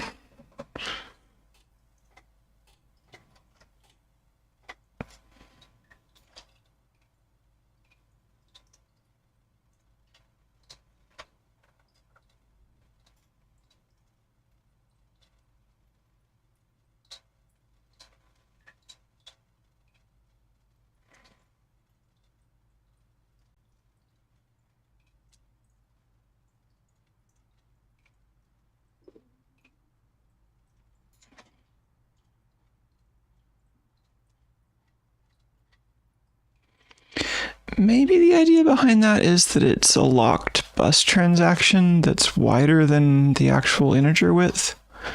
Because if this was supported as a Pentium, and they're letting you do locked 64-bit and 128-bit exchanges.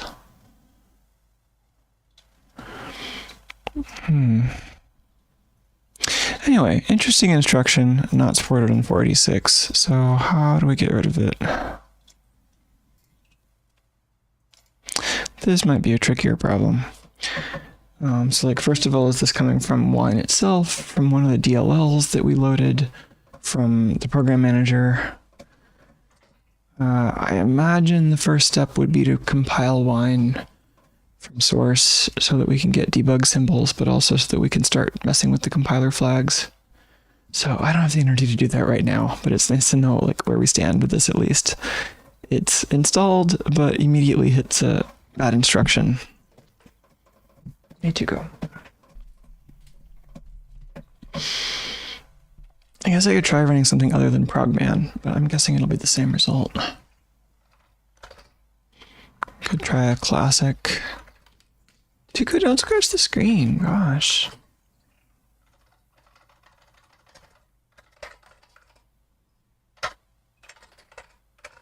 Do we have calc? I thought that would tab complete, but maybe it wouldn't. Need to go. Standing on my phone.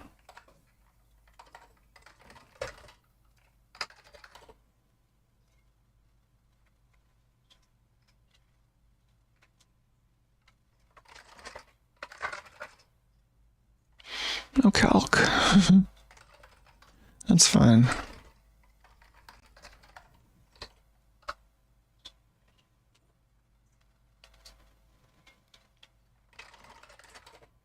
We have command.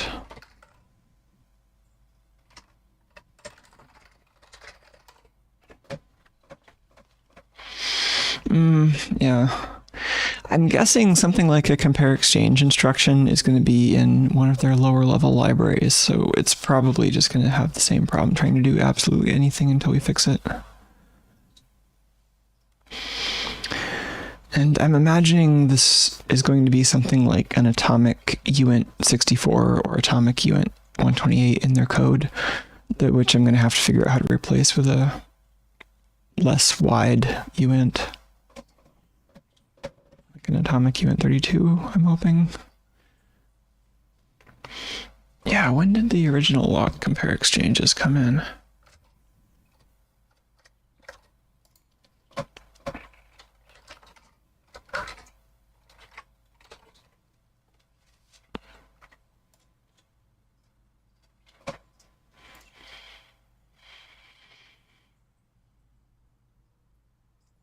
Okay. So the 486 gave us the original compare exchange set of instructions here.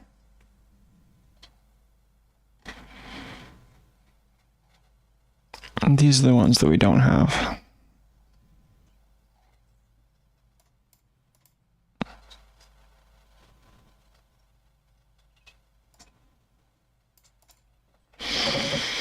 Gosh, anything else I should try out on this tonight? It's pretty late. Like, we're SSH'd in and running X11 programs, kind of. And installing packages. So, yeah, installing packages is not generally that bad. I think I might have just been running into some specific other problem on the last stream. Like, what's a big package we could try installing?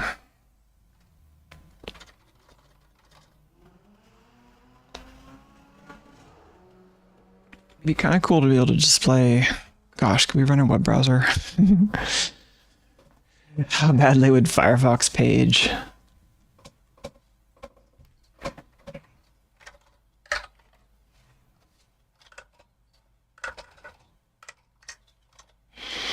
I'm sure that would hit instruction problems too at some point.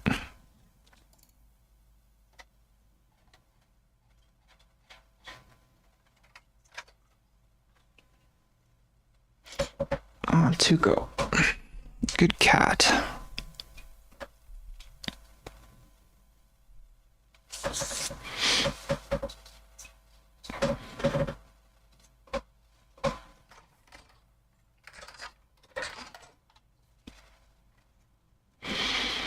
Is there a really tiny web browser?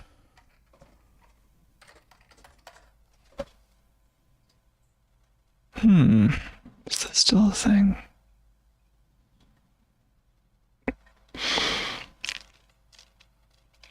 There's an old web browser that I remember trying ages ago in embedded Linux called Dillo that's designed for really small systems, and I was curious if it's still a thing, and Alpine actually does have a package for it.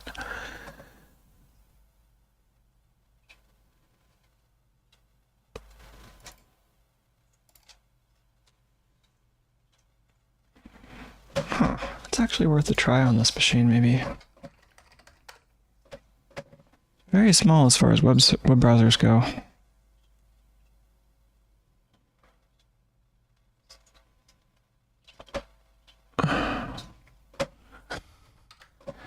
Okay, that was way too fast because that was in Docker.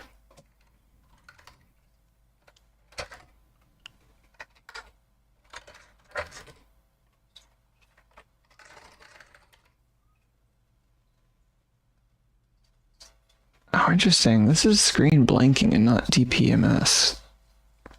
Or DPMI. DPMS? The one that's about power management and not memory protection. Anyway, yeah, this is just screen blanking, so the backlight is still on. We can turn that off too.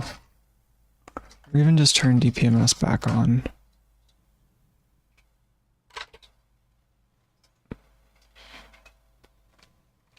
Anyway, that'll probably need the timer to run again.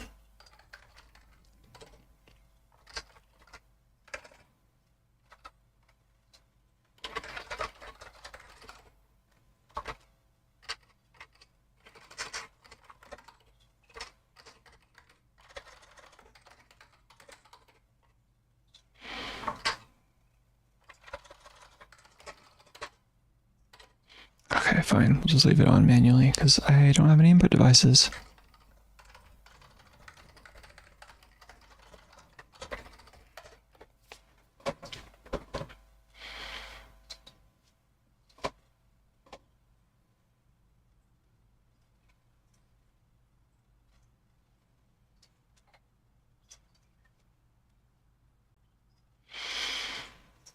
Oh, there's a suggestion for a browser called Surf. I haven't heard of that one. Let's see if that's in Alpine.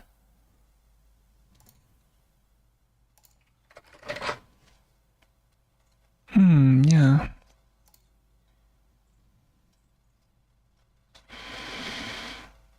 WebKit 2.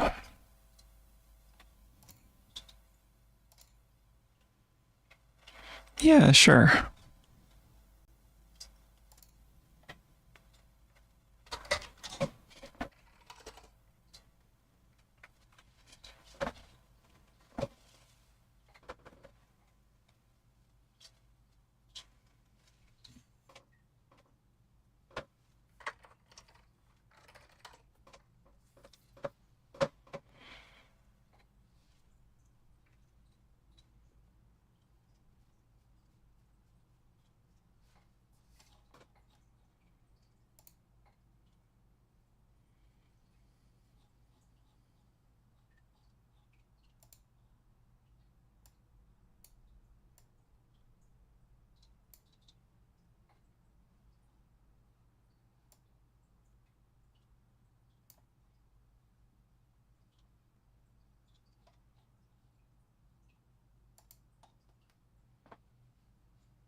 How swappy is this going to be now with like a full-on terminal and window manager running as I'm trying to add packages?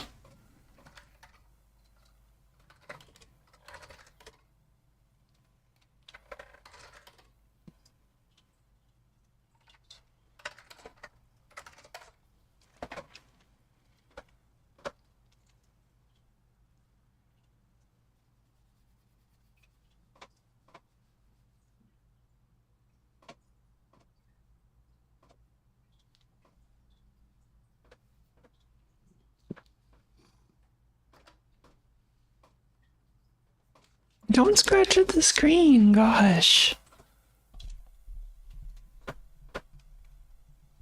Ooh, we're up to 0.4 gigabytes of swap. That's actually a lot. Oh gosh. Is that real?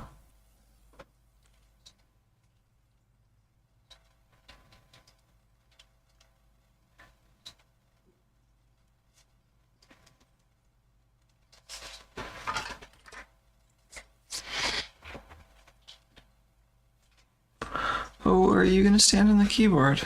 That's a big yes. Let's unplug that, Duke.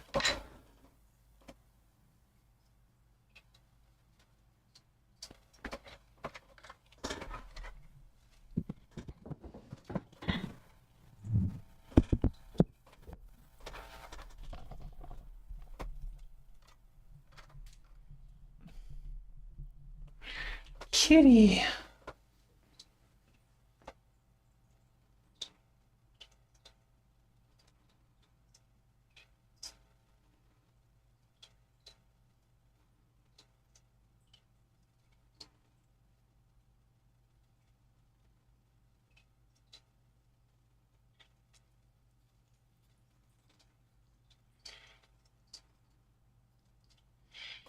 Right, we've got a bunch of stuff just completely swapped out, like Xterm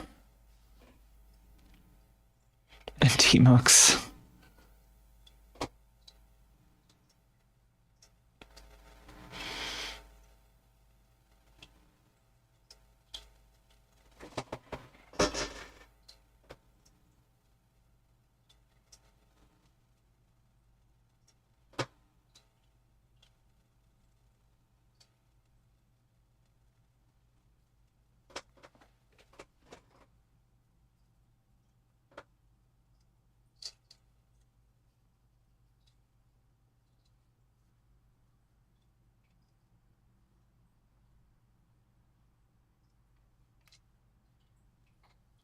Duke. He's just burying his head in my hand.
There's a comment in chat that Chico just wanted to get on the keyboard to type equals MC squared.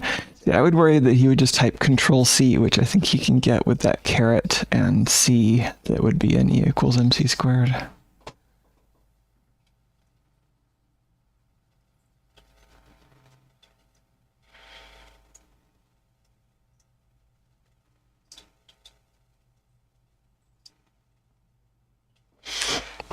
Oh no, we've got XSLT.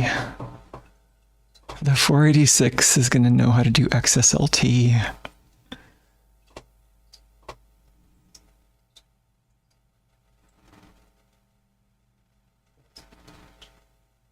GNOME keyring.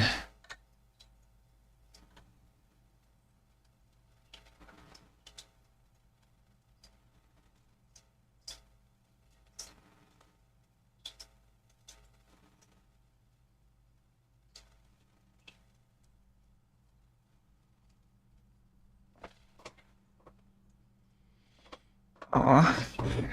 It's a comment from chat that the cat is pretty. Yes, I agree. I think he's very pretty. His name's Tuco.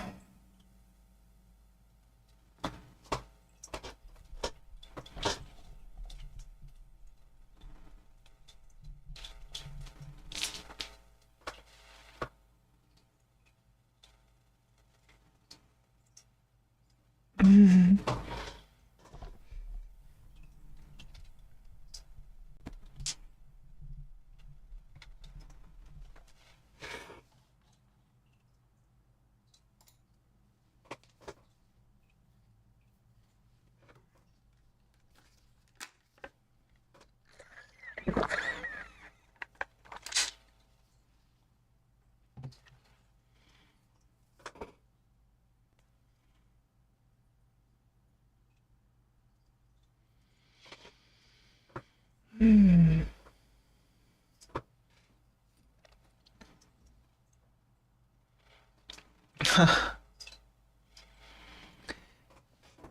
think this APK is taking most of its time installing WebKit 2 GTK. It installed a bunch of other packages, but this one's probably much larger.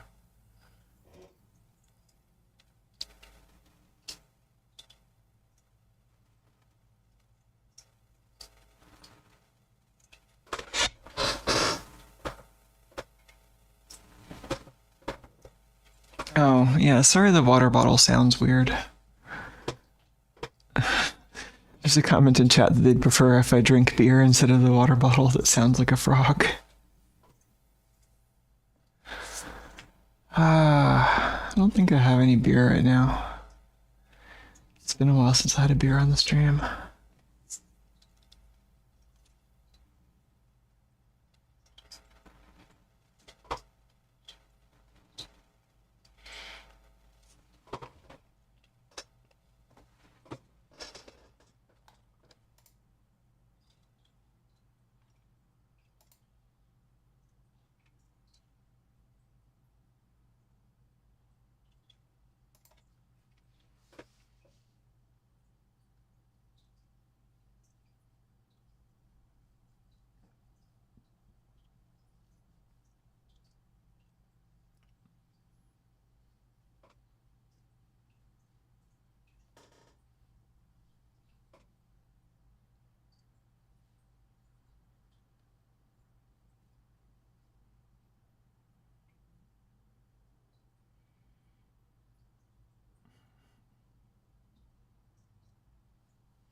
Tuco and I seem to both find it satisfying if I just put my hand entirely around his head.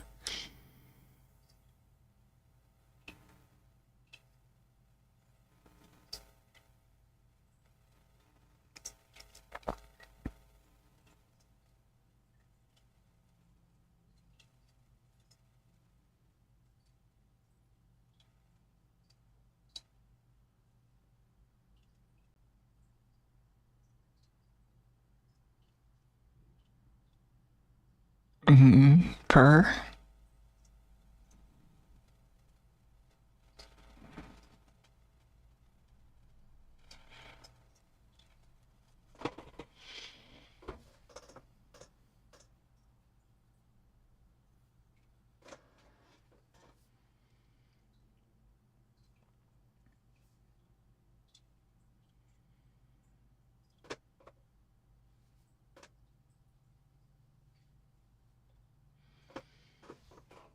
Okay, so what are we actually learning on this stream? We've got a bunch of somewhat fragile setup steps that make this machine kind of work. At its best, it's extremely slow.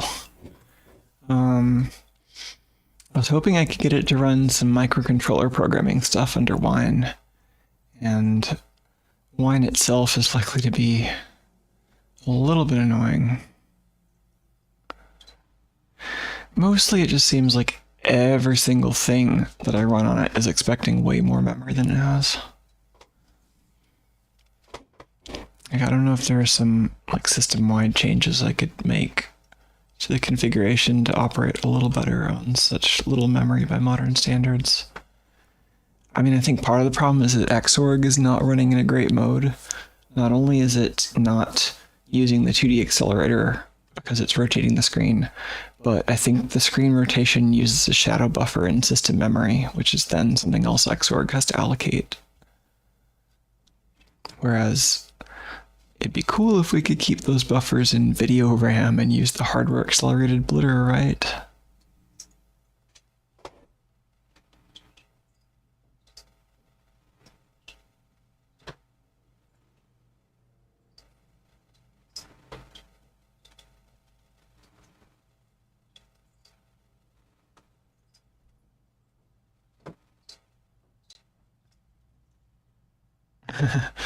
There's a suggestion in chat that the 486 will work better if everything's written in assembly. I mean, that's possible. We could try to go back to getting Windows 3.1 working with a rotated screen. Now that I've got Grub and PCMCIA support, we could try to bootstrap Windows 95 on the PCMCIA card. There might be better screen rotation stuff for Windows 95 than Windows 3.1.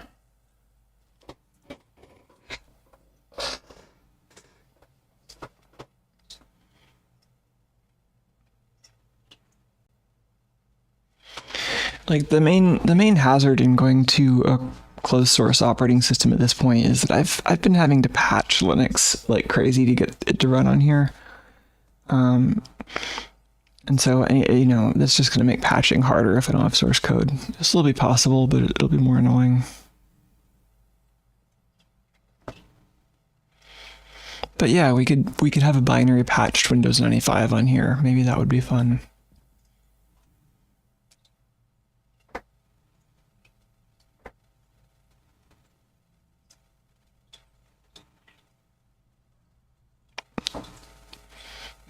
Desktop file utils. So modern.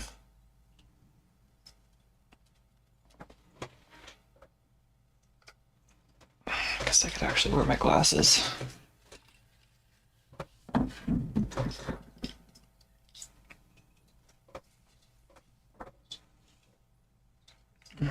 Dirty glasses.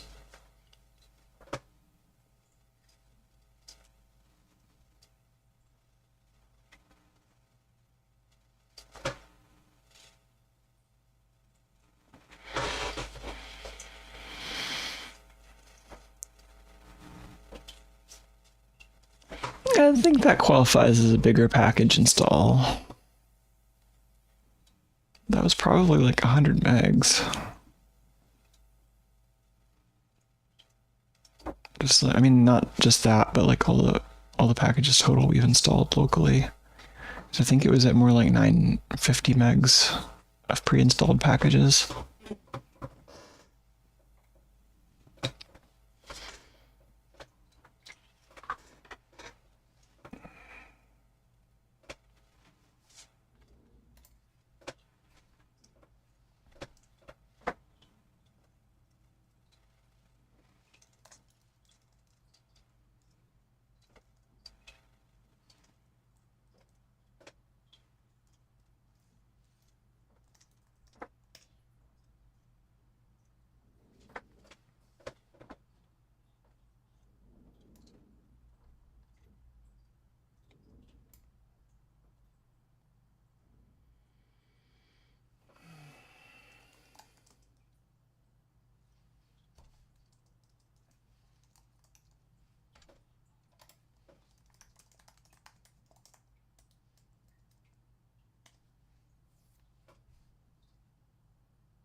Preferred cursive font.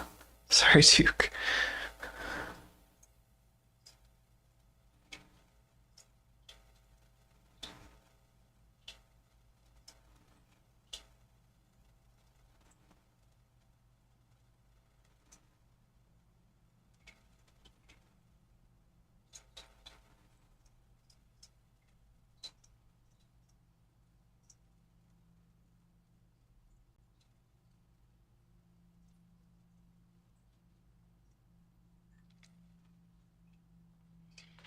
What's a web page we could open that would work without JavaScript or massive amounts of images?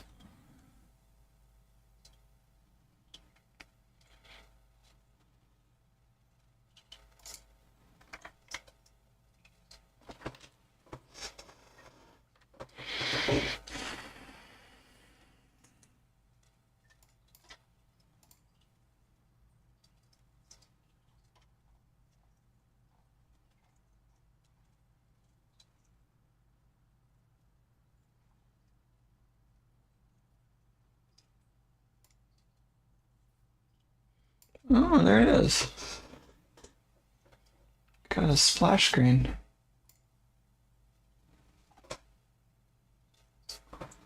Cool.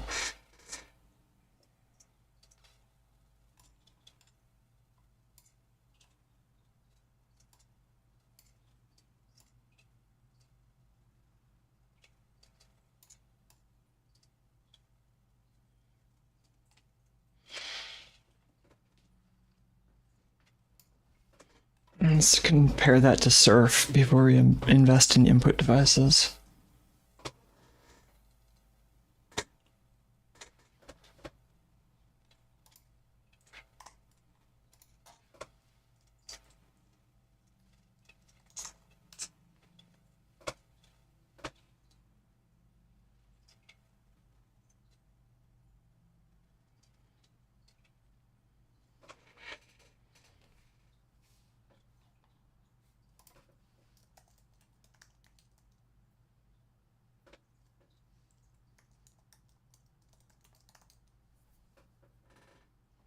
Oh, that's cool.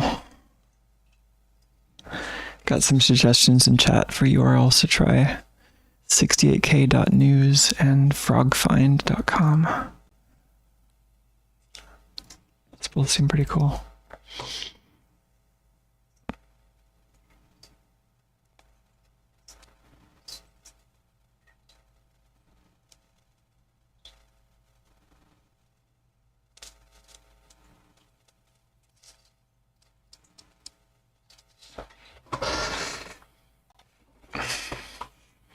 I get the impression, like, I didn't read the the Dillo page closely.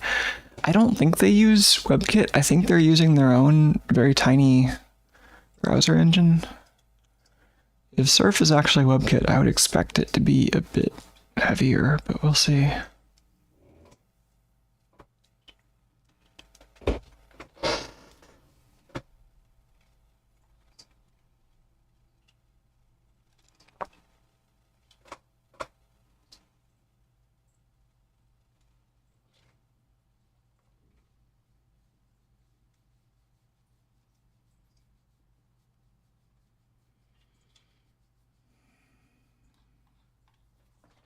I should see if I can configure barrier without a GUI.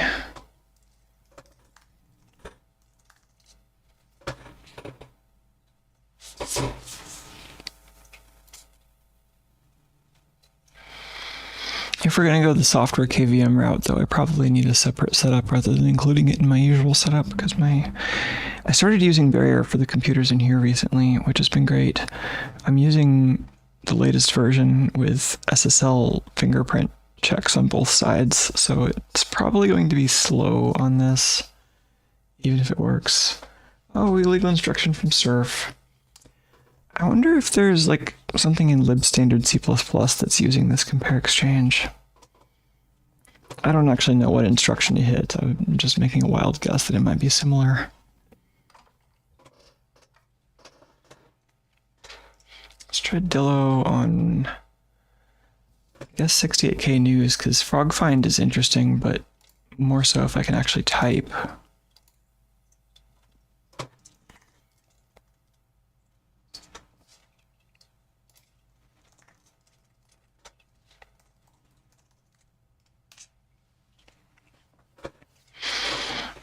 It would actually be nice to send it like images this way though. Is Zombocom still a thing?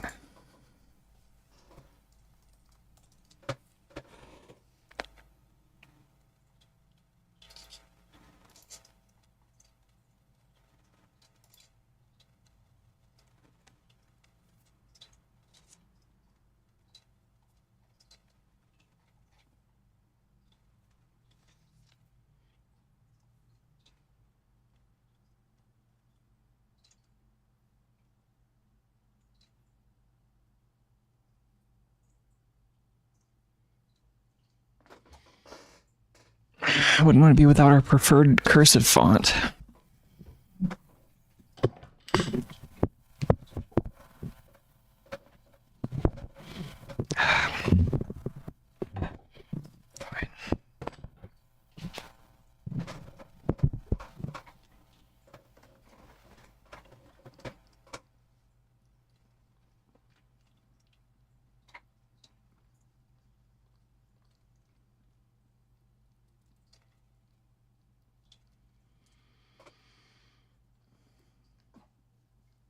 I think this does technically count as surfing the web from a voting machine, right? Like there's no trickery here. The web browser is actually running on the voting machine, which is actually connected to the network.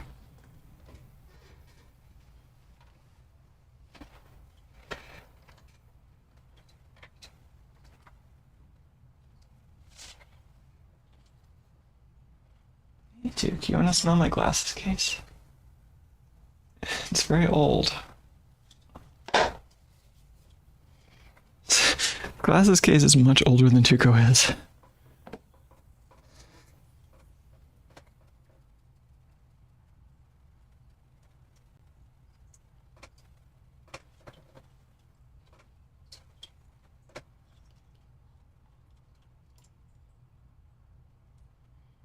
Let's say images 0 of 0.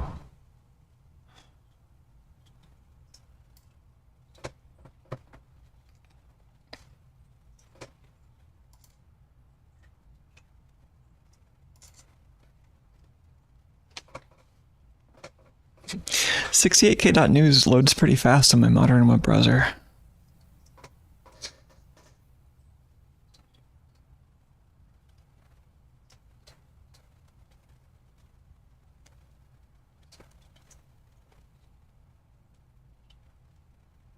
Oh, is the web.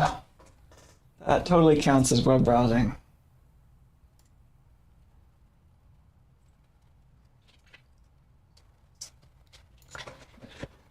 Does Tuco want to stand on it now?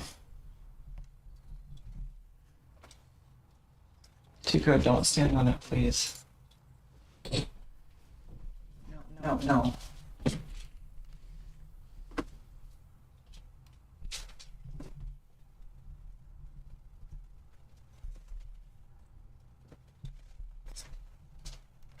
Don't stand on it.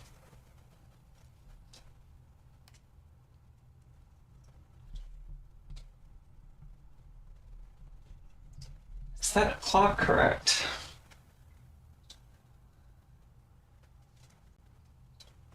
I guess it is. Tuco's sitting in front of my actual clock.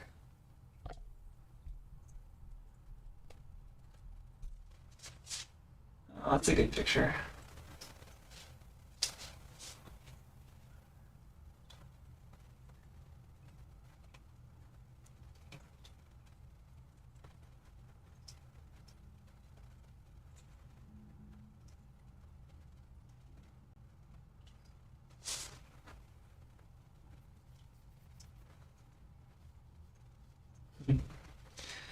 Well, cool. I should wrap this up in a sec. Any other websites I should load on this thing now that I have sort of a way of surfing the web?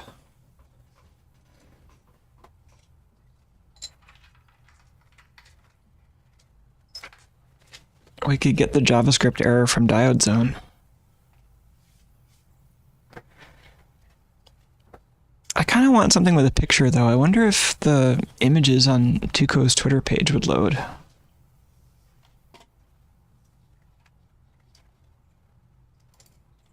Or I probably have an image that I'm hosting. We don't have to go with Twitter.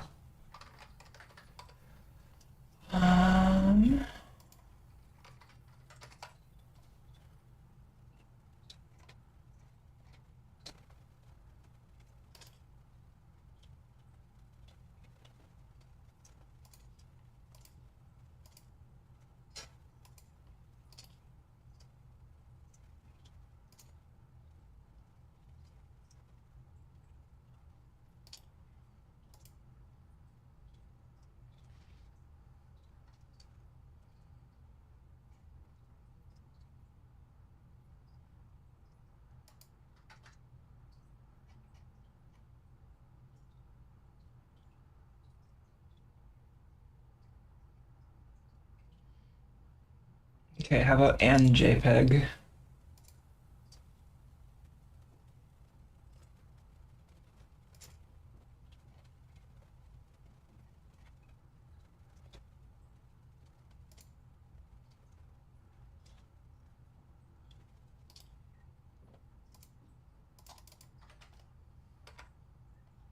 Yeah. Got a URL for a picture of Tuco.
Tuco is behaving himself so nicely, sitting next to the screen, but not on it.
Oh,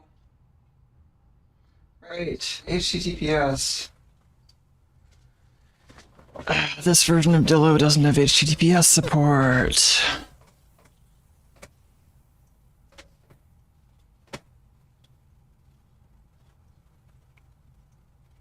It looks like the project supports HTTPS, just this binary doesn't.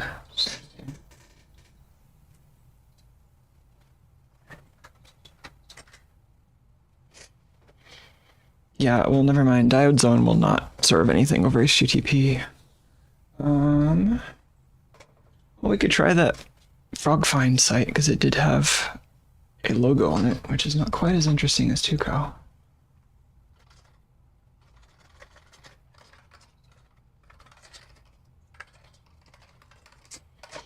I could also totally just like run a little local HTTP server, but that's not as fun as surfing the internet, right?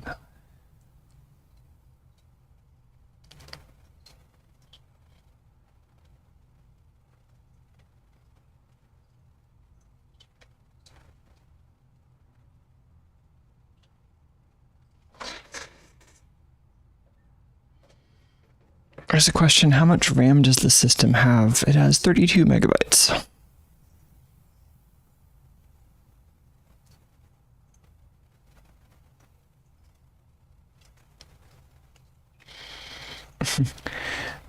We have reached the preferred cursive font.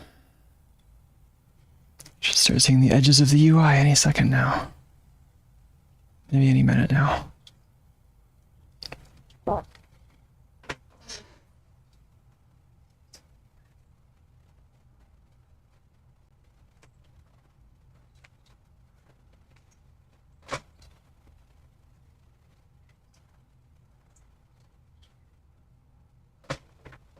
We are connecting to an IP address. Right, it's still drawing the UI, but like on the console output, it's already showing that it's connected. It's on the DNS resolution, and it's trying to connect to the IP.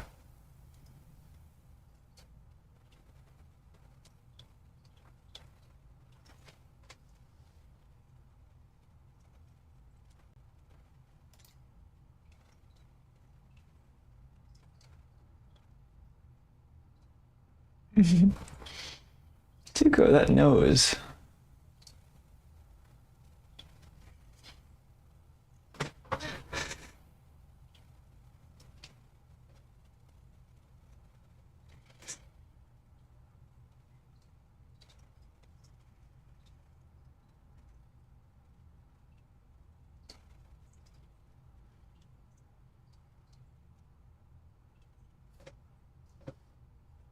Ooh, is frog.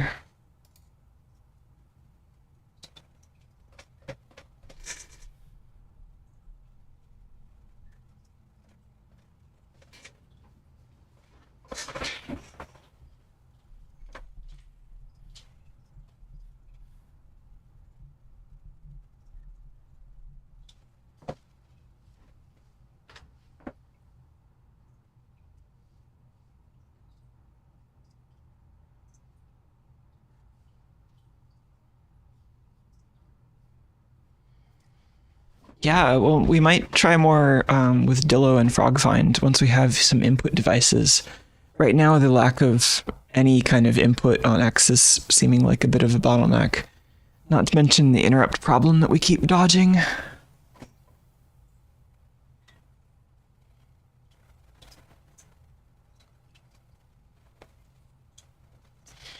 But yeah, I think that just about wraps it up for this stream. Hope everyone had a good day, and I will try to keep this daily schedule up and see you tomorrow on the streams. Try to make sure Tuco eats enough. Happy hacking, folks. Have a good night.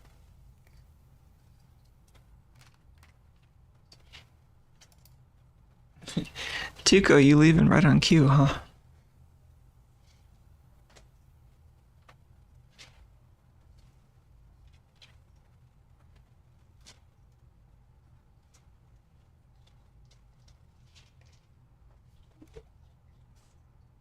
You looking to bite that?